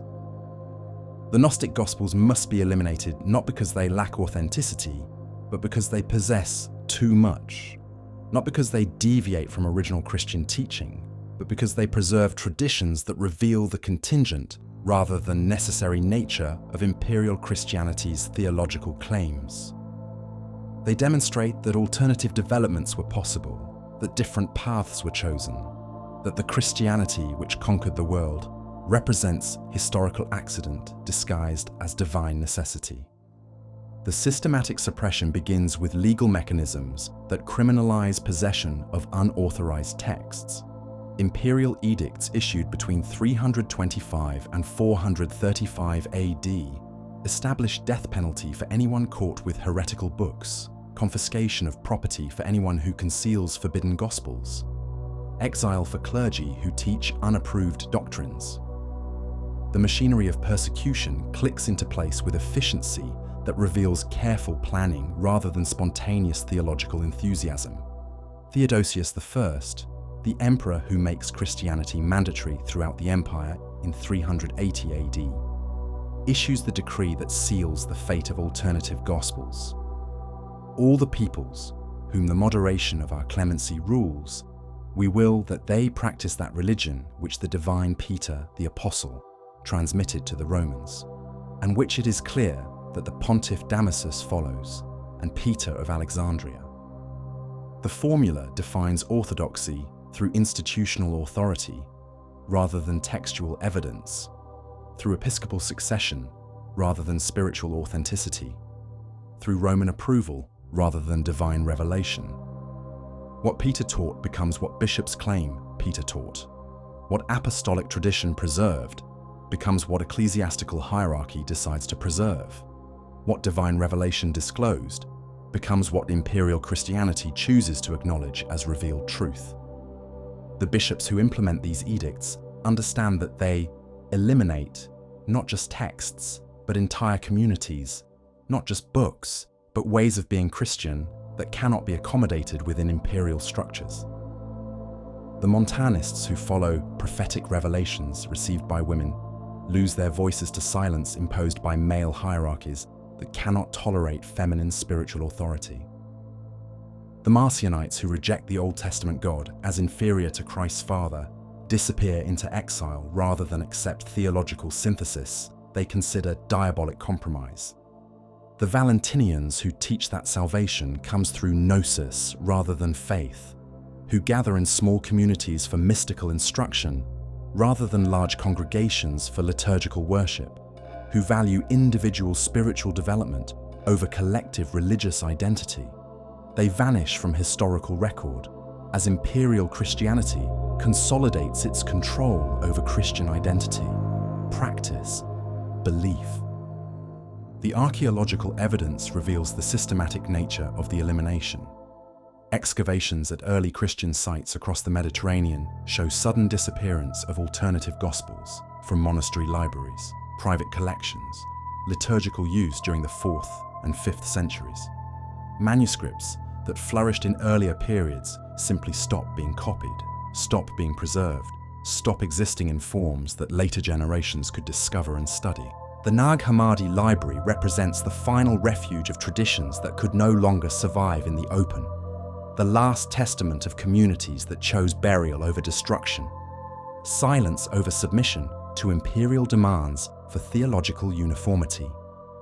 The monks who sealed these codices in jars understood that they preserved not just alternative interpretations, but alternative possibilities for Christian development that empire could not permit to flourish.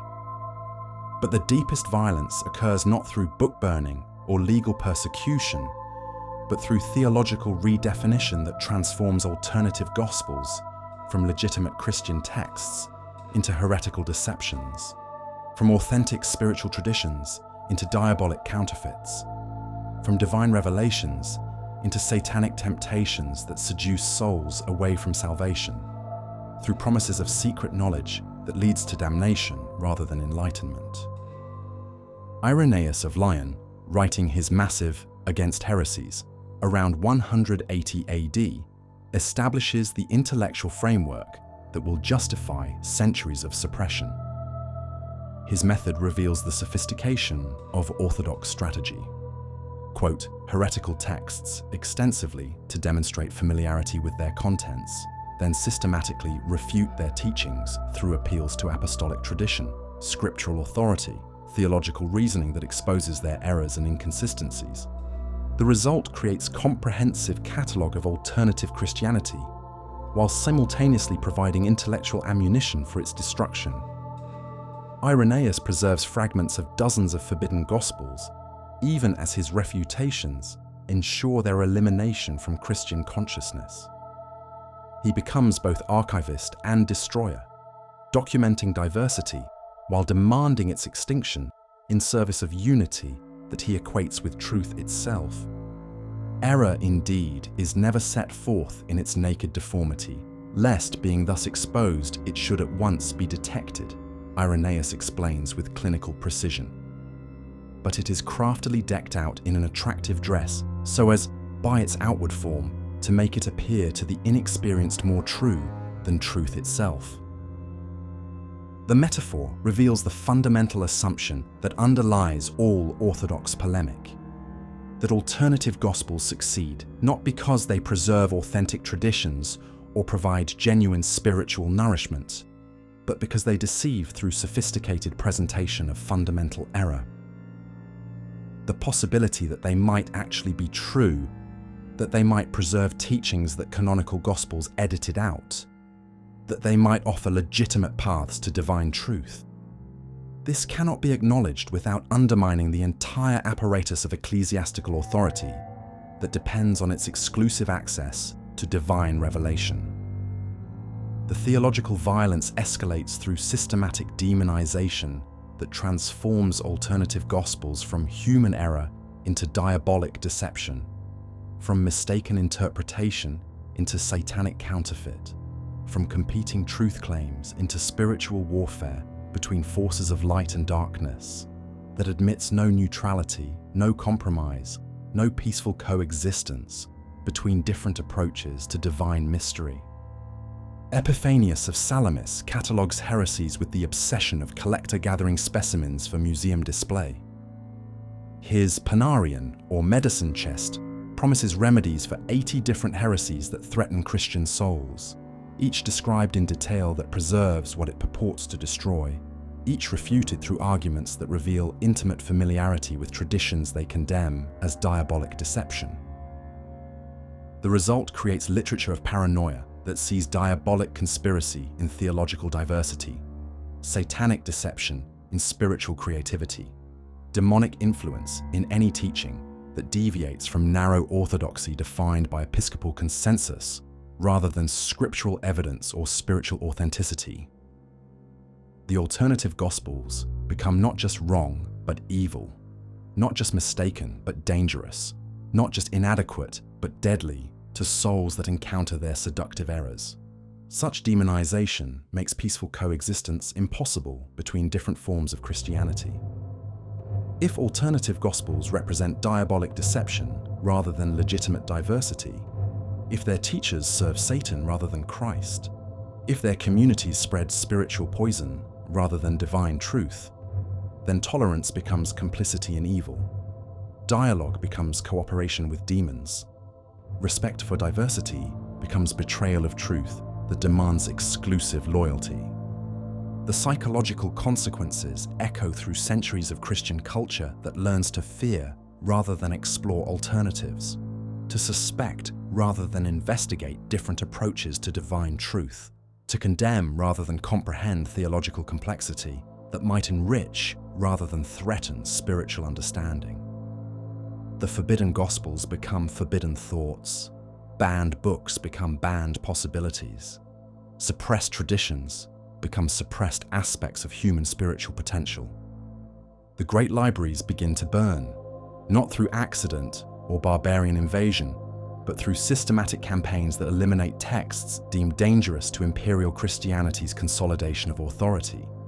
The Library of Alexandria, repository of ancient wisdom from across the Mediterranean world, suffers repeated attacks by Christian mobs who see diabolic knowledge in philosophical texts, heretical contamination in alternative gospels, spiritual poison in literary works that predate Christian revelation. The destruction occurs with religious fervor that mistakes elimination of books for triumph of truth, burning of manuscripts for victory of Christ, silence of alternative voices for harmony of orthodox faith. The bishops who encourage such campaigns understand that they eliminate not just ideas, but imagination, not just texts, but possibilities for thinking differently about divine nature, human potential.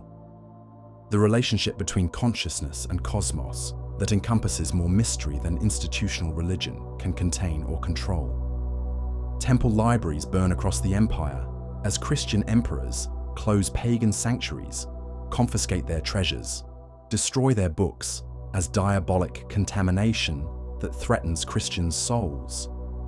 Centuries of philosophical inquiry, religious speculation, mystical investigation vanish into smoke that carries with it wisdom traditions that might have enriched rather than threatened Christian understanding if imperial necessity had not demanded theological simplicity over spiritual complexity. The Serapeum in Alexandria falls in 391 AD when Emperor Theodosius orders its destruction. Christian monks storm the temple complex, smash statues that have inspired philosophers for centuries, burn scrolls that preserve ancient wisdom, destroy what cannot be transported to Christian libraries where it might be studied rather than suppressed. The great statue of Serapis, god of healing and wisdom, crashes to the temple floor with sound that echoes across centuries as symbol of old world dying to make room for new order that will tolerate no rivals to its exclusive claims on divine truth. But the most systematic destruction occurs through administrative efficiency rather than religious violence. Imperial bureaucracy develops mechanisms for identifying, confiscating, eliminating heretical texts that operate with legal precision rather than mob enthusiasm. Bishops compile lists of forbidden books. Administrators search libraries for prohibited titles.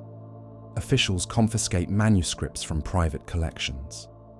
The machinery of suppression operates with bureaucratic thoroughness that ensures few alternative gospels survive the transition from diverse early Christianity to uniform imperial religion.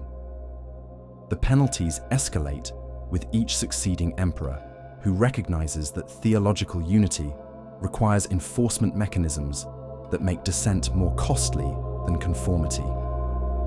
Death for possessing forbidden gospels, exile for teaching unapproved doctrines, confiscation of property for concealing heretical books, economic ruin for supporting alternative communities, social ostracism for expressing theological diversity, Such penalties create climate of fear that transforms theological discussion from open inquiry into guarded speculation, from creative exploration into defensive orthodoxy, from spiritual adventure into ecclesiastical caution that avoids any teaching that might be construed as heretical deviation from approved doctrine. The forbidden Gospels disappear not just from libraries, but from memory, not just from collections, but from consciousness that learns to think within boundaries defined by imperial necessity rather than spiritual authenticity. The educational system that emerges from this suppression teaches Christian history as triumph of truth over error, rather than victory of one interpretation over many alternatives that might have been equally valid. The seminaries that train clergy, the universities that educate intellectuals, the schools that shape popular understanding, all present Orthodox Christianity as natural development rather than historical contingency, as divine revelation rather than human construction, as necessary outcome rather than particular choice made under specific circumstances for reasons that served political as well as spiritual purposes. The result produces collective amnesia that forgets not just alternative gospels, but the possibility that alternatives might have existed, might have been legitimate, might have preserved authentic traditions that canonical Christianity edited out for reasons that had more to do with imperial convenience than divine truth. The forbidden becomes not just unknown, but unthinkable, not just absent, but impossible to imagine as real option for Christian development. But amnesia, like burial, sometimes preserves what it appears to destroy. The desert sand that covers the Nag Hammadi jars also protects them from destruction, keeps them safe from flames that consumed their public counterparts, maintains them in silence that proves more faithful than the libraries that betrayed them to imperial authorities seeking theological uniformity. The jars crack open, the papyrus breathes, the forbidden Gospels speak again with voices that carry across 16 centuries of suppression to challenge not just Christian doctrine, but the entire apparatus of authority that eliminated them. They ask dangerous questions about the relationship between truth and power, between spiritual authenticity and institutional control, between divine revelation and human interpretation that serves earthly rather than heavenly purposes. Why were these Gospels banned? Not because they were false, but because they were true. Not because they lacked authenticity, but because they preserved traditions too authentic for imperial Christianity to acknowledge. Not because they threatened salvation, but because they offered alternative paths to divine truth that could not be controlled by ecclesiastical authorities who needed exclusive access to salvation to maintain their power over Christian souls. The forbidden Gospels were banned because they taught what imperial Christianity could not permit: that divine truth transcends institutional control, that spiritual authority belongs to those who experience it rather than those who inherit it through apostolic succession, that salvation comes through direct divine contact rather than ecclesiastical mediation, that the kingdom of heaven spreads through consciousness rather than conquest, through awakening rather than submission, through recognition of divine presence within human souls rather than worship of divine authority, dwelling in distant heavenly realm, accessible only through official representatives of earthly power. They were banned because they preserved Christianity's mystical heart that imperial religion had to excise to serve political purposes, because they maintained theological diversity that state authority had to eliminate to achieve social unity, because they offered spiritual possibilities that hierarchical structures had to suppress to maintain institutional control over divine truth that belongs to all beings, rather than ecclesiastical elites who claim exclusive right to interpret, dispense, control access to salvation that flows freely to every soul willing to receive it. The flames should have consumed everything, but fire, unlike truth, eventually burns itself out. The banned Gospels rise from their ashes, carrying the same message they always carried: that divine love cannot be contained by human institutions, that spiritual truth transcends political authority, that the living Christ speaks still to those who know how to listen with ears uncorrupted by imperial necessity, ecclesiastical convenience, theological simplicity that serves power rather than truth, control rather than liberation, fear rather than love that encompasses all possibilities in its infinite embrace of divine mystery, that includes what orthodoxy excludes, preserves what authority destroys, speaks what power demands, should remain forever silent. The forbidden Gospels live in the silence their suppression created, in the questions their elimination could not answer, in the possibilities their destruction could not eliminate from human consciousness that recognizes divine truth when it encounters it. No matter how many centuries of prohibition separate the seeker from the sought, the questioner from the answer, the soul from the divine presence that dwells within it, waiting for the moment when barriers fall and truth emerges from whatever tomb. Imperial necessity, ecclesiastical authority, theological fear have constructed to contain what cannot be contained, suppress what cannot be silenced, destroy what cannot be eliminated from creation that includes all possibilities in its sacred embrace. The silence should have been complete. In the monasteries where scribes once copied dozens of Gospels by candlelight, only 4 remain. Matthew, Mark, Luke, and John sit in their privileged solitude, their words echoing through cathedral naves and chapel prayers while other voices lie buried beneath centuries of theological certainty. The great libraries that once housed theological diversity now preserve uniformity disguised as completeness, orthodoxy masquerading as totality. But silence, like absence, has its own presence. What was erased leaves traces in what survives, shadows in the light, questions that orthodox answers cannot quite resolve, hungers that canonical Gospels cannot entirely satisfy. The forbidden texts vanish into desert sand, but their absence reshapes Christianity more profoundly than their presence ever could have done. Imagine walking through the ruins of what might have been. Picture Christianity that developed along the paths the forbidden Gospels illuminated, mystical rather than institutional, feminine as well as masculine, diverse rather than uniform, experiential rather than doctrinal. Envision churches where Mary Magdalene stands beside Peter as equal apostle, where the Gospel of Thomas teaches children to find God within themselves, where spiritual authority flows through wisdom rather than ordination, where divine truth reveals itself through multiple voices speaking in harmony rather than single voice demanding silence from all others. In this parallel Christianity, the kiss between Christ and Mary Magdalene becomes sacrament rather than scandal, symbol of divine love that transcends human categories rather than evidence of moral corruption requiring ecclesiastical censure. The secret teachings that Jesus shared with inner disciples become curriculum for spiritual development rather than heretical deviation threatening institutional control. The mystical experiences that Gnostic communities cultivated become accepted practice rather than diabolic deception, requiring suppression by authorities who mistake spiritual diversity for theological chaos. But history chose a different path. The Christianity that conquered empires and built cathedrals, that launched crusades and inquisitions, that shaped Western civilization for 2,000 years, millennia, represents not natural development, but particular choice, made under specific circumstances that served political as well as spiritual purposes. The legacy of that choice echoes through every aspect of Christian culture, theology, practice, shaping not just what Christians believe, but what they can imagine believing, not just what they practice, but what they can conceive as possible spiritual experience. The most profound loss occurs in the understanding of divine nature itself.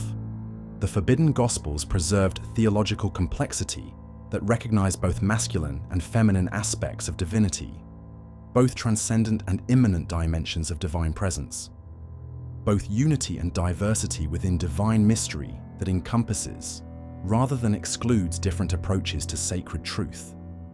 Their suppression created theological poverty, disguised as purity, simplification masquerading as clarity, reduction presented as revelation. Orthodox Christianity develops Trinitarian doctrine that speaks of Father, Son, and Holy Spirit, while eliminating the divine feminine that earlier traditions recognized as essential aspect of divine nature. Sophia, the divine wisdom that Gnostic texts celebrated as God's feminine counterpart, vanishes from official theology, except as abstract concept divorced from personal reality. The Holy Spirit, originally understood in feminine terms by many early communities, becomes increasingly masculine in theological interpretation that reflects patriarchal social structures rather than authentic spiritual insight. The result creates psychological split within Christian consciousness that mirrors theological impoverishment. Divine becomes exclusively masculine in character, divorced from feminine qualities that earthly existence requires for balance, wholeness, authentic relationship with natural world that manifests divine creativity through feminine as well as masculine principles. The suppression of feminine divinity creates spiritual hunger that Orthodox theology cannot satisfy, questions that canonical scripture cannot answer, longings that institutional Christianity cannot fulfill. Medieval mysticism attempts to recover what official theology eliminated, producing visions of divine feminine that emerge from collective unconscious despite ecclesiastical disapproval.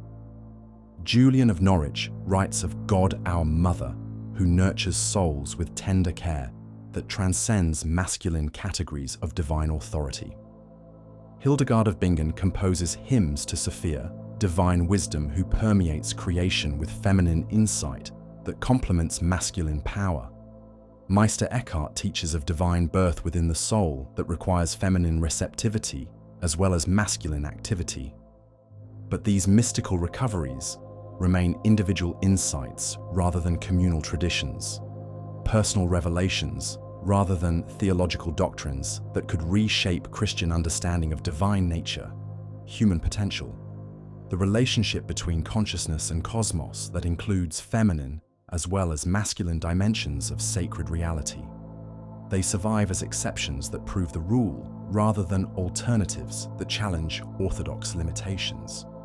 The suppression of divine feminine creates corresponding impoverishment in understanding of human nature, sexuality, the body's relationship to spiritual development.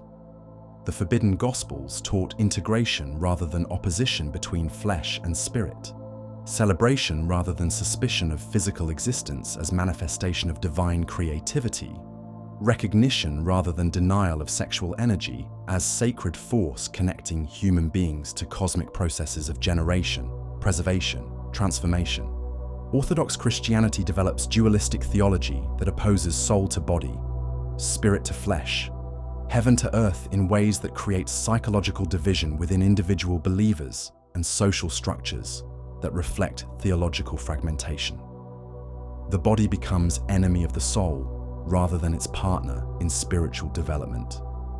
Sexuality becomes temptation rather than sacrament. Physical existence becomes prison rather than temple of divine presence that indwells material creation as intimately as transcendent realm.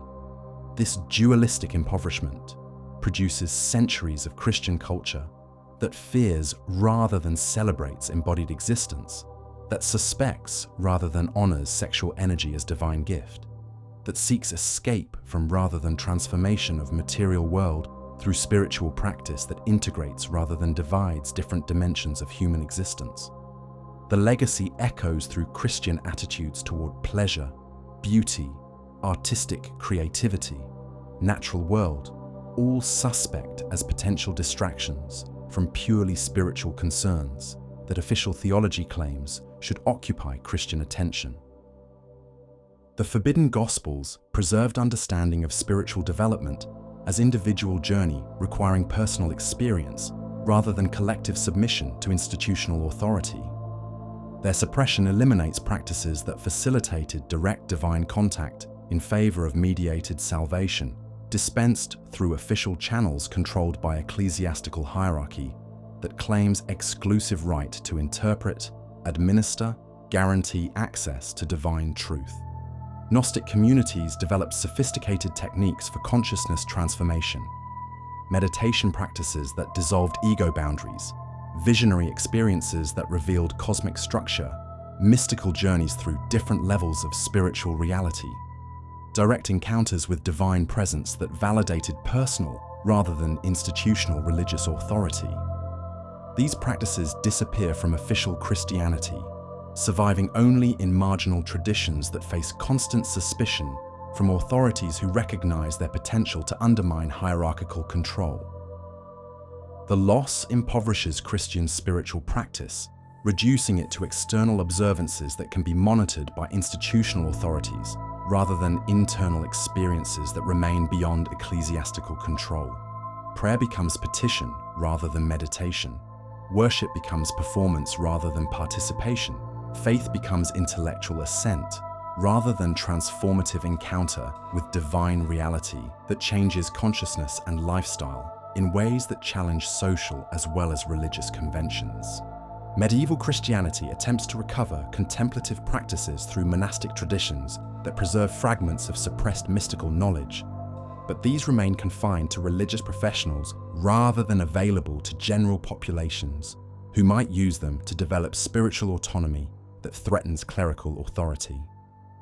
The techniques that could facilitate direct divine contact become specialized knowledge rather than common inheritance, esoteric wisdom rather than exoteric practice, available to all believers, regardless of institutional affiliation. The suppression of individual spiritual development creates corresponding emphasis on collective religious identity that substitutes group membership for personal transformation. Orthodox belief for authentic experience, institutional loyalty for spiritual maturity.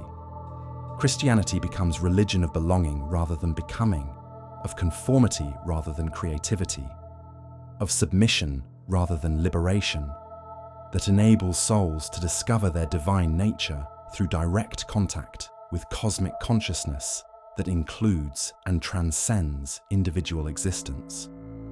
This institutional emphasis produces centuries of Christian culture that values orthodoxy over authenticity, conformity over creativity, obedience over autonomy in ways that stunt rather than facilitate spiritual growth.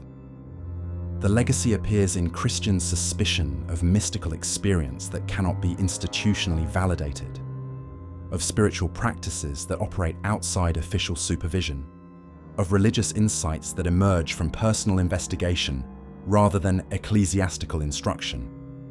The Forbidden Gospels preserved theological diversity that recognized multiple paths to divine truth rather than single way approved by institutional authority. Their suppression creates intellectual poverty disguised as doctrinal purity, eliminates creative theological speculation in favor of repetitive interpretation of increasingly narrow orthodox positions, transforms living tradition into dead orthodoxy that serves institutional maintenance rather than spiritual development.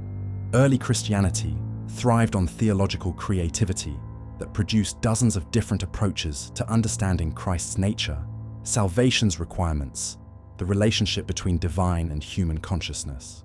This diversity reflected spiritual vitality that could accommodate different temperaments, cultural backgrounds, levels of spiritual development within unified commitment to Christ as revealer of divine truth that transcends any single interpretive framework.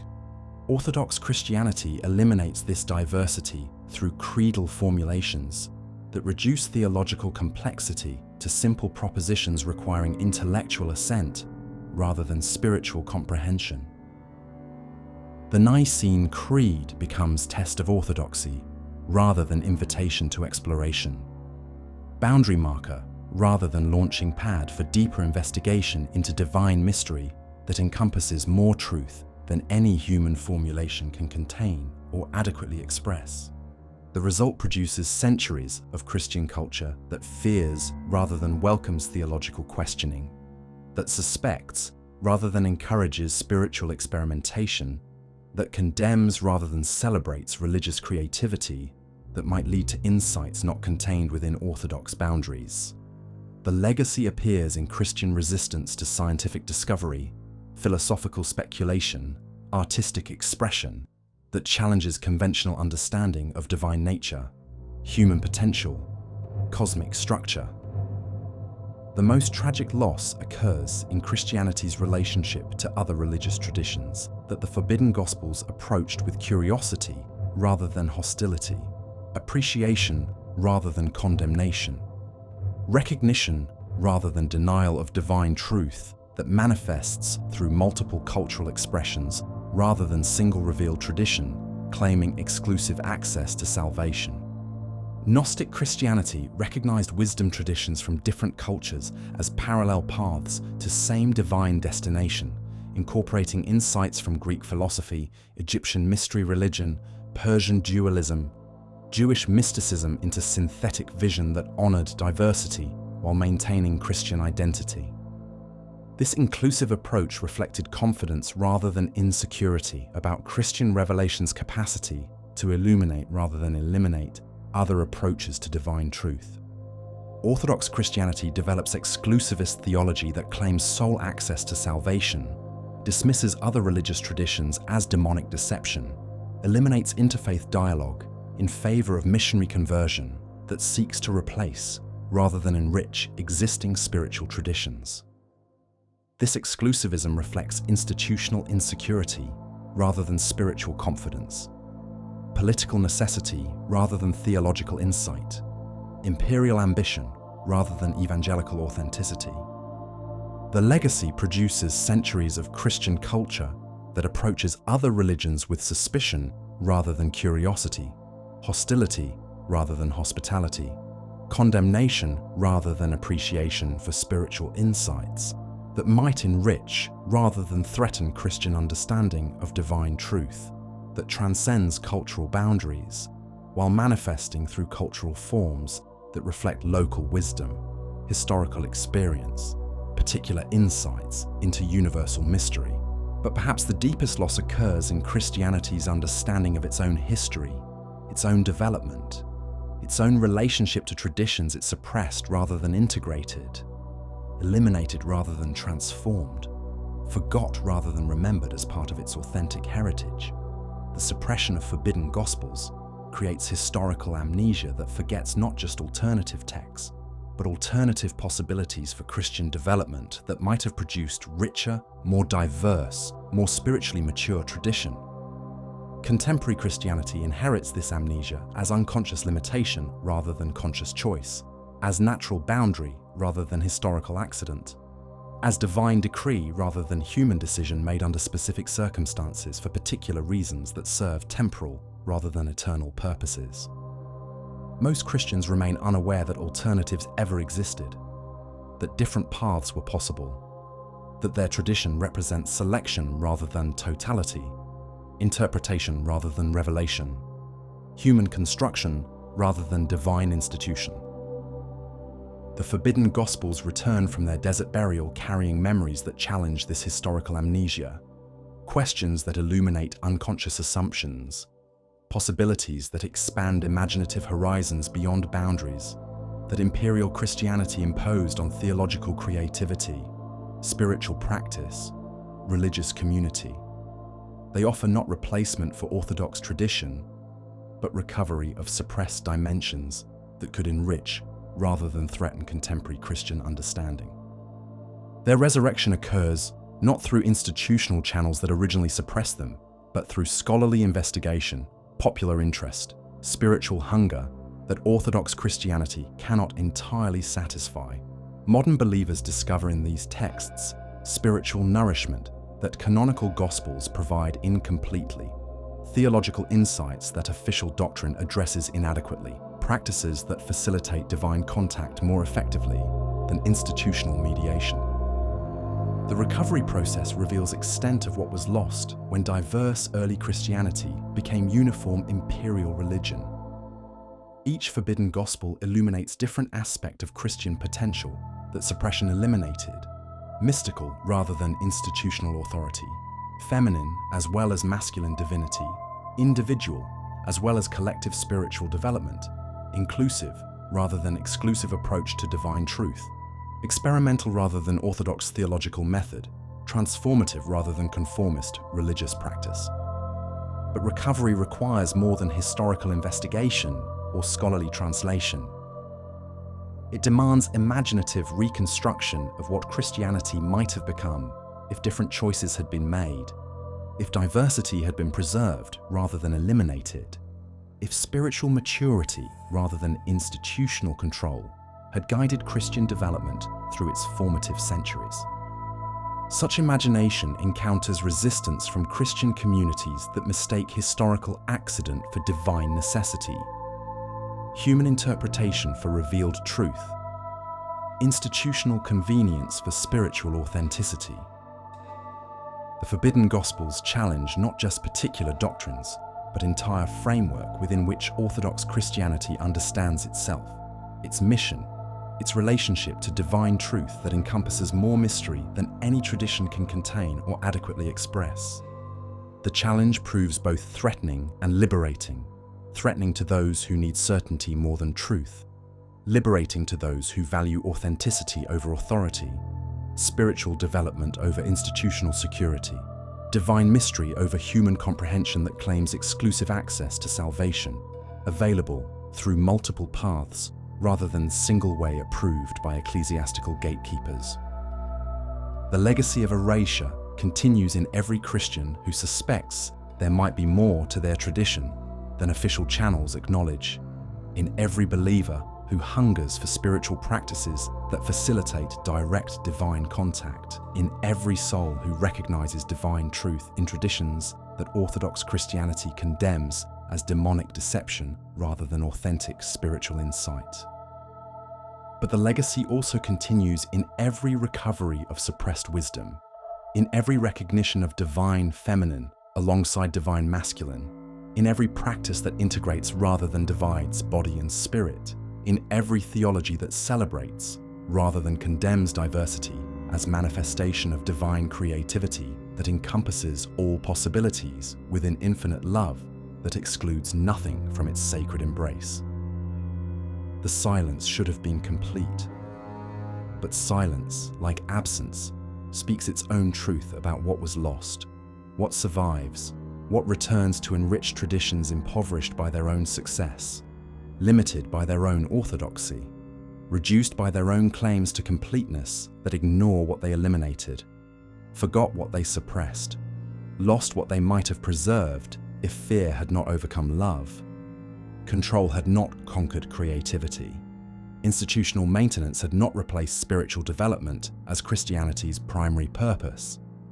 The Forbidden Gospels live in the questions their suppression created, in the hunger their elimination cannot satisfy, in the possibilities their resurrection illuminates for contemporary Christians willing to risk expansion beyond boundaries that served imperial rather than evangelical purposes, political rather than spiritual goals, human rather than divine intentions for religious tradition that could encompass more diversity, facilitate more direct spiritual experience, honor more dimensions of divine mystery than Orthodox Christianity permits itself to imagine or its followers to explore.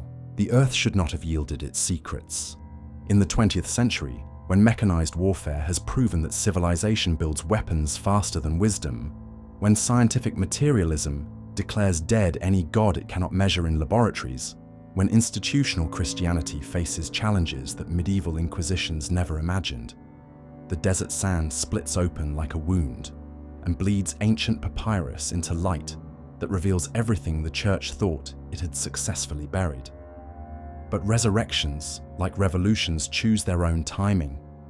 The Forbidden Gospels return not when Christianity feels strong enough to acknowledge its suppressed alternatives, but when it grows weak enough that suppression no longer serves its survival.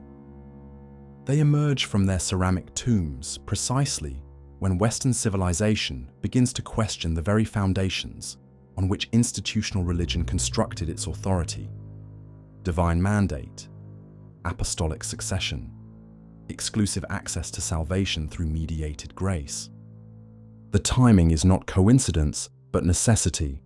As traditional Christianity loses its cultural authority, as scientific discovery challenges biblical literalism, as global awareness reveals religious diversity, that cannot be dismissed as diabolic deception. The forbidden Gospels offer what Orthodox tradition cannot provide: authentic spiritual alternatives rooted in Christian soil, but flowering in directions that institutional authority could never permit itself to explore. The resurrection begins in German universities, where scholars apply historical critical methods to biblical texts, with results that shock believers who assumed their scriptures preserved, unedited, divine revelation. David Friedrich Strauss publishes The Life of Jesus Critically Examined in 1835, demonstrating that gospel narratives reflect theological interpretation rather than historical reporting, that canonical texts underwent editorial processes that served doctrinal rather than factual purposes. The methodology spreads like wildfire through European academic institutions that treat religious texts as historical documents, subject to same analytical techniques applied to secular literature. Scholars compare manuscript variations, analyze editorial layers, identify sources that gospel writers used to construct their narratives, revealing canonical texts as human productions reflecting particular communities' theological concerns rather than direct divine dictation.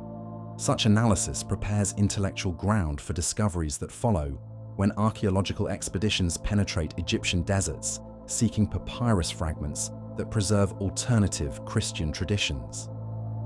The Oxyrhynchus excavations, beginning in 1897, uncover thousands of papyrus documents, including fragments of Gospels attributed to Thomas, Peter, Mary, texts that canonical tradition claimed never existed except in heretical imagination.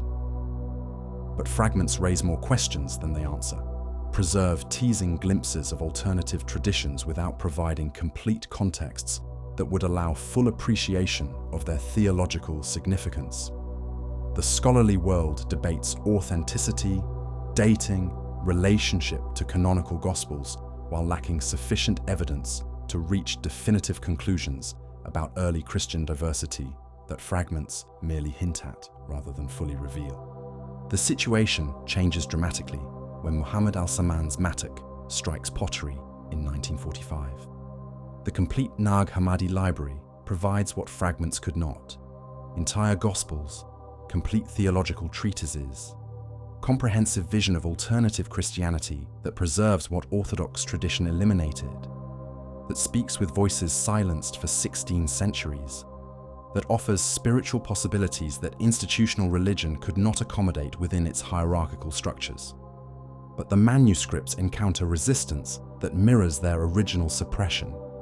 Egyptian authorities, suspicious of foreign archaeologists who might smuggle national treasures abroad, restrict access to texts that scholars worldwide hunger to examine. The Coptic manuscripts sit in Cairo museums, while academic battles rage over publication rights, translation priorities, interpretive frameworks that will determine how these discoveries reshape understanding of Christian origins. The situation reflects broader tensions between institutional Christianity and scholarly investigation that reveals inconvenient truths about canonical formation, apostolic succession, doctrinal development that serve political as well as spiritual purposes. Church authorities recognize that forbidden Gospels pose theological challenges that cannot be dismissed through traditional apologetic methods, that require fundamental reconsideration of Christian history, identity, authority claims. The academic response varies according to institutional affiliations and personal commitments that shape scholarly objectivity. Secular universities embrace forbidden Gospels as evidence that challenges Christian claims to unique revelation, exclusive salvation, apostolic foundation that distinguishes Christianity from other religious traditions emerging from similar cultural contexts. Religious institutions approach texts with caution that seeks to minimize their theological significance while acknowledging their historical importance. But the most dramatic response occurs outside academic institutions altogether, in popular culture that discovers in forbidden Gospels spiritual nourishment that Orthodox Christianity provides inadequately. Dan Brown's Da Vinci Code becomes global phenomenon, not because of its literary merit, but because it articulates suspicions that millions of believers harbor about institutional Christianity's relationship to authentic spiritual truth.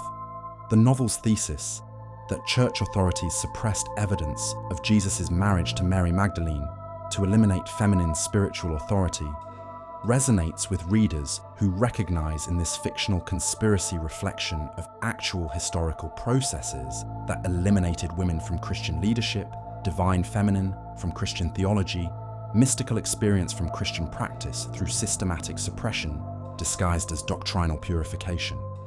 The popular enthusiasm reveals spiritual hunger that Orthodox tradition cannot satisfy, questions that canonical Gospels cannot answer, possibilities that institutional Christianity cannot explore without undermining authority structures that depend on exclusive access to divine truth.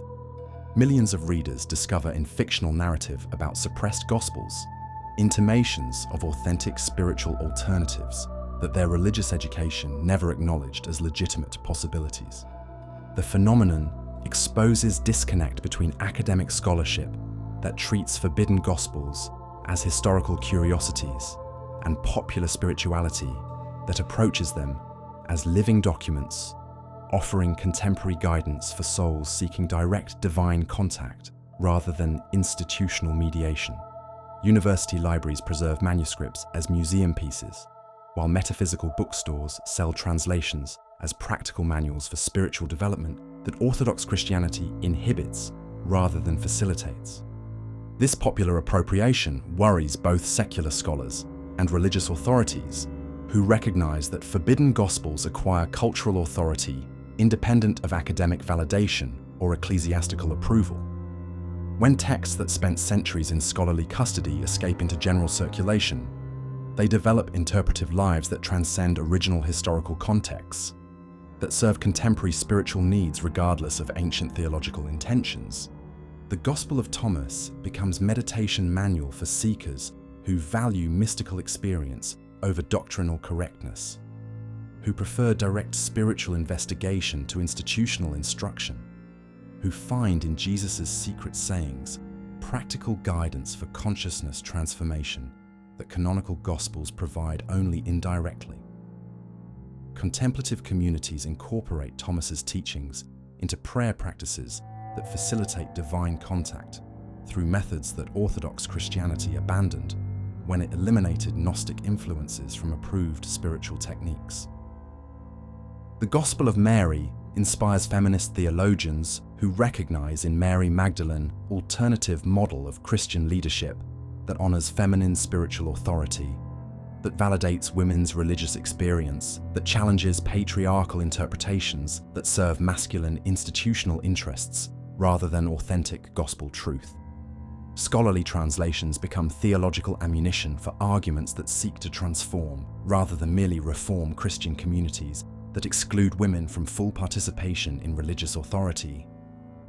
The Gospel of Judas provides alternative perspective on moral complexity that resonates with contemporary recognition that traditional categories of good and evil inadequately address ethical situations where noble intentions produce harmful consequences, where apparent betrayal serves ultimate good, where faithful discipleship requires accepting condemnation from those who lack perspective to understand actions that serve purposes beyond immediate comprehension. Such contemporary applications worry institutional authorities who recognize that forbidden Gospels offer theological alternatives that could attract believers dissatisfied with orthodox limitations, that could inspire communities that operate independently of ecclesiastical supervision, that could validate spiritual experiences that bypass official channels while claiming authentic Christian foundation. The Vatican responds with measured acknowledgement that seeks to minimize theological threat while recognizing historical significance. Pope Benedict XVI addresses Gnostic influence in early Christianity, acknowledging diversity while maintaining that Orthodox development represents authentic trajectory that preserved essential Christian truth against deviations that would have corrupted gospel message beyond recognition. The response reveals institutional Christianity's fundamental dilemma when confronting forbidden Gospels. Complete denial appears intellectually dishonest given archaeological evidence that establishes their antiquity and authenticity. But full acknowledgement threatens theological foundations that depend on canonical gospels preserving complete divine revelation rather than selective interpretation that served particular purposes, while eliminating alternatives that might have been equally valid. Protestant denominations struggle with similar challenges that expose tensions between biblical authority and historical criticism, between apostolic foundation and evidence of early Christian diversity, between revealed truth and human interpretation that shaped canonical formation through processes that served institutional rather than purely spiritual interests. Conservative communities reject forbidden gospels as modern fabrications or ancient heresies that confirm orthodox wisdom in eliminating dangerous deviations. Liberal communities embrace them as evidence supporting theological positions that orthodox traditions rejected for reasons having more to do with social prejudice than divine revelation.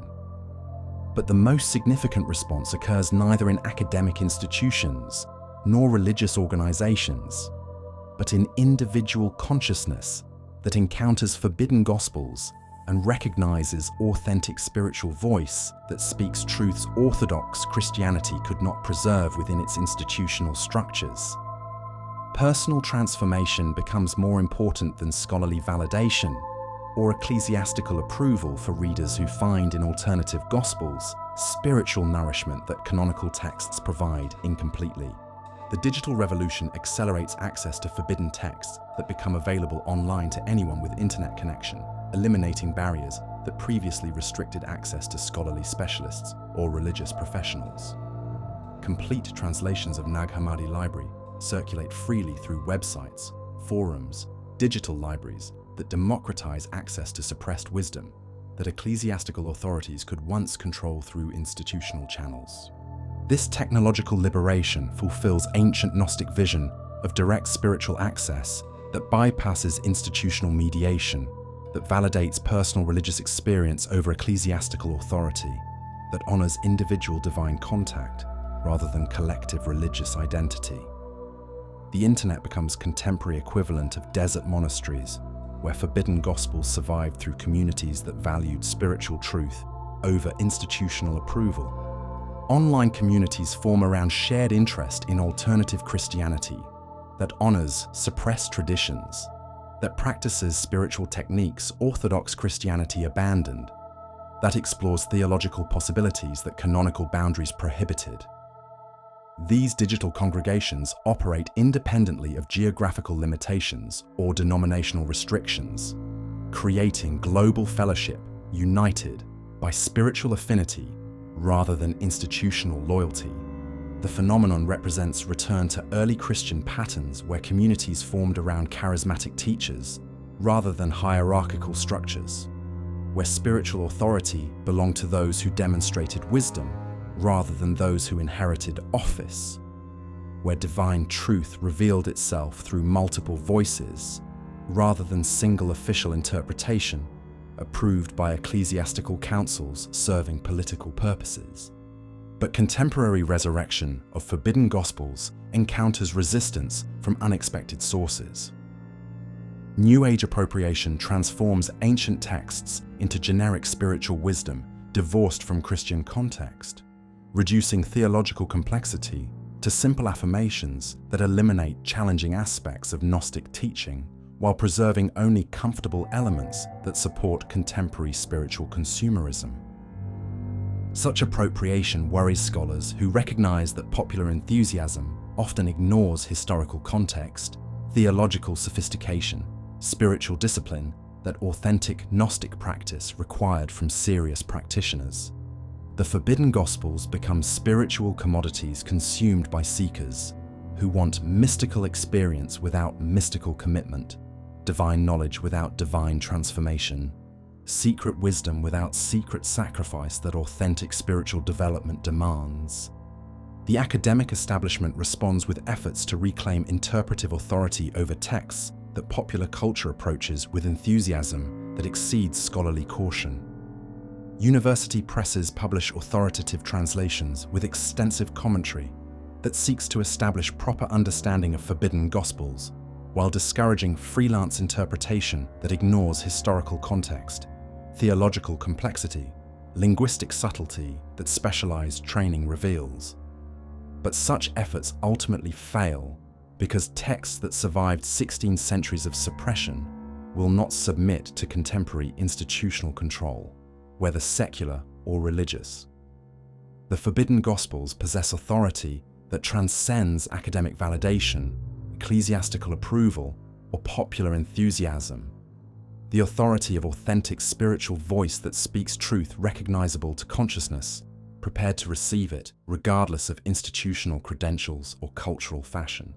Their resurrection occurs not through official channels, but through individual recognition that encounters authentic spiritual teaching and responds with transformation that validates truth through lived experience rather than intellectual analysis. The forbidden gospels prove their authenticity not through historical evidence, but through contemporary effectiveness, not through scholarly authentication, but through spiritual results that demonstrate their capacity to facilitate divine contact that transforms consciousness and lifestyle. The hidden word returns to speech through every individual who discovers in alternative gospels spiritual possibilities that Orthodox Christianity eliminated, who recognizes divine feminine alongside divine masculine in theological vision that encompasses rather than excludes different approaches to sacred truth, who practices meditation techniques that facilitate direct divine contact rather than institutional mediation, who finds in suppressed traditions authentic Christian alternatives that honor diversity rather than demand uniformity. Their resurrection continues through every scholar who chooses truth over career advancement when investigating Christian origins reveals inconvenient evidence that challenges orthodox assumptions, through every believer who risks community disapproval by acknowledging spiritual experiences that canonical Christianity cannot validate, through every seeker who prefers authentic spiritual investigation to comfortable religious conformity that avoids challenging questions about institutional authority, historical development, theological limitation. But the deepest resurrection occurs in recognition that forbidden gospels were never truly dead, never completely suppressed, never entirely eliminated from human consciousness, that carries within itself capacity for direct divine contact that no institution can control, mystical experience that no authority can mediate, spiritual truth that no orthodoxy can contain within boundaries designed to serve human rather than divine purposes. The earth yields its secrets when consciousness becomes ready to receive what was always present but temporarily hidden, always available but artificially restricted, always speaking but systematically silenced by authorities who mistake institutional maintenance for spiritual development, ecclesiastical control for divine truth, orthodox limitation for authentic Christianity that encompasses more possibilities than any single tradition can preserve or adequately express.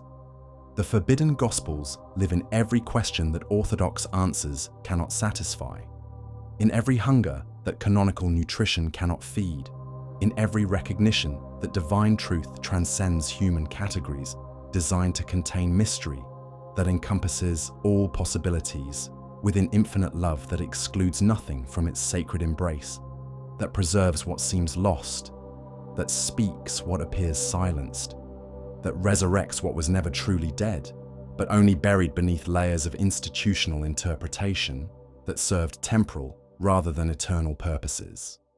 The hidden word becomes speech again through every voice willing to speak truths that power prefers to keep silent, through every consciousness capable of recognizing authentic spiritual teaching, regardless of its official status, through every heart that responds to divine love, manifesting through channels that institutional Christianity could not acknowledge, without admitting the incompleteness of its own preservation of gospel truth that encompasses more diversity, facilitates more direct spiritual experience, honors more dimensions of divine mystery than orthodox boundaries permit or ecclesiastical authority can comfortably accommodate.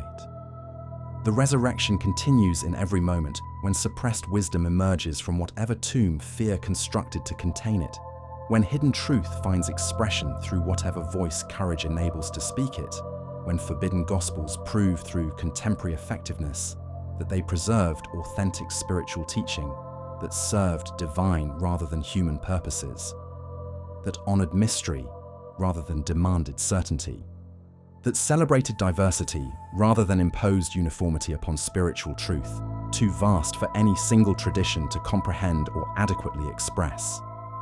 The word that was hidden speaks. The gospels that were forbidden live.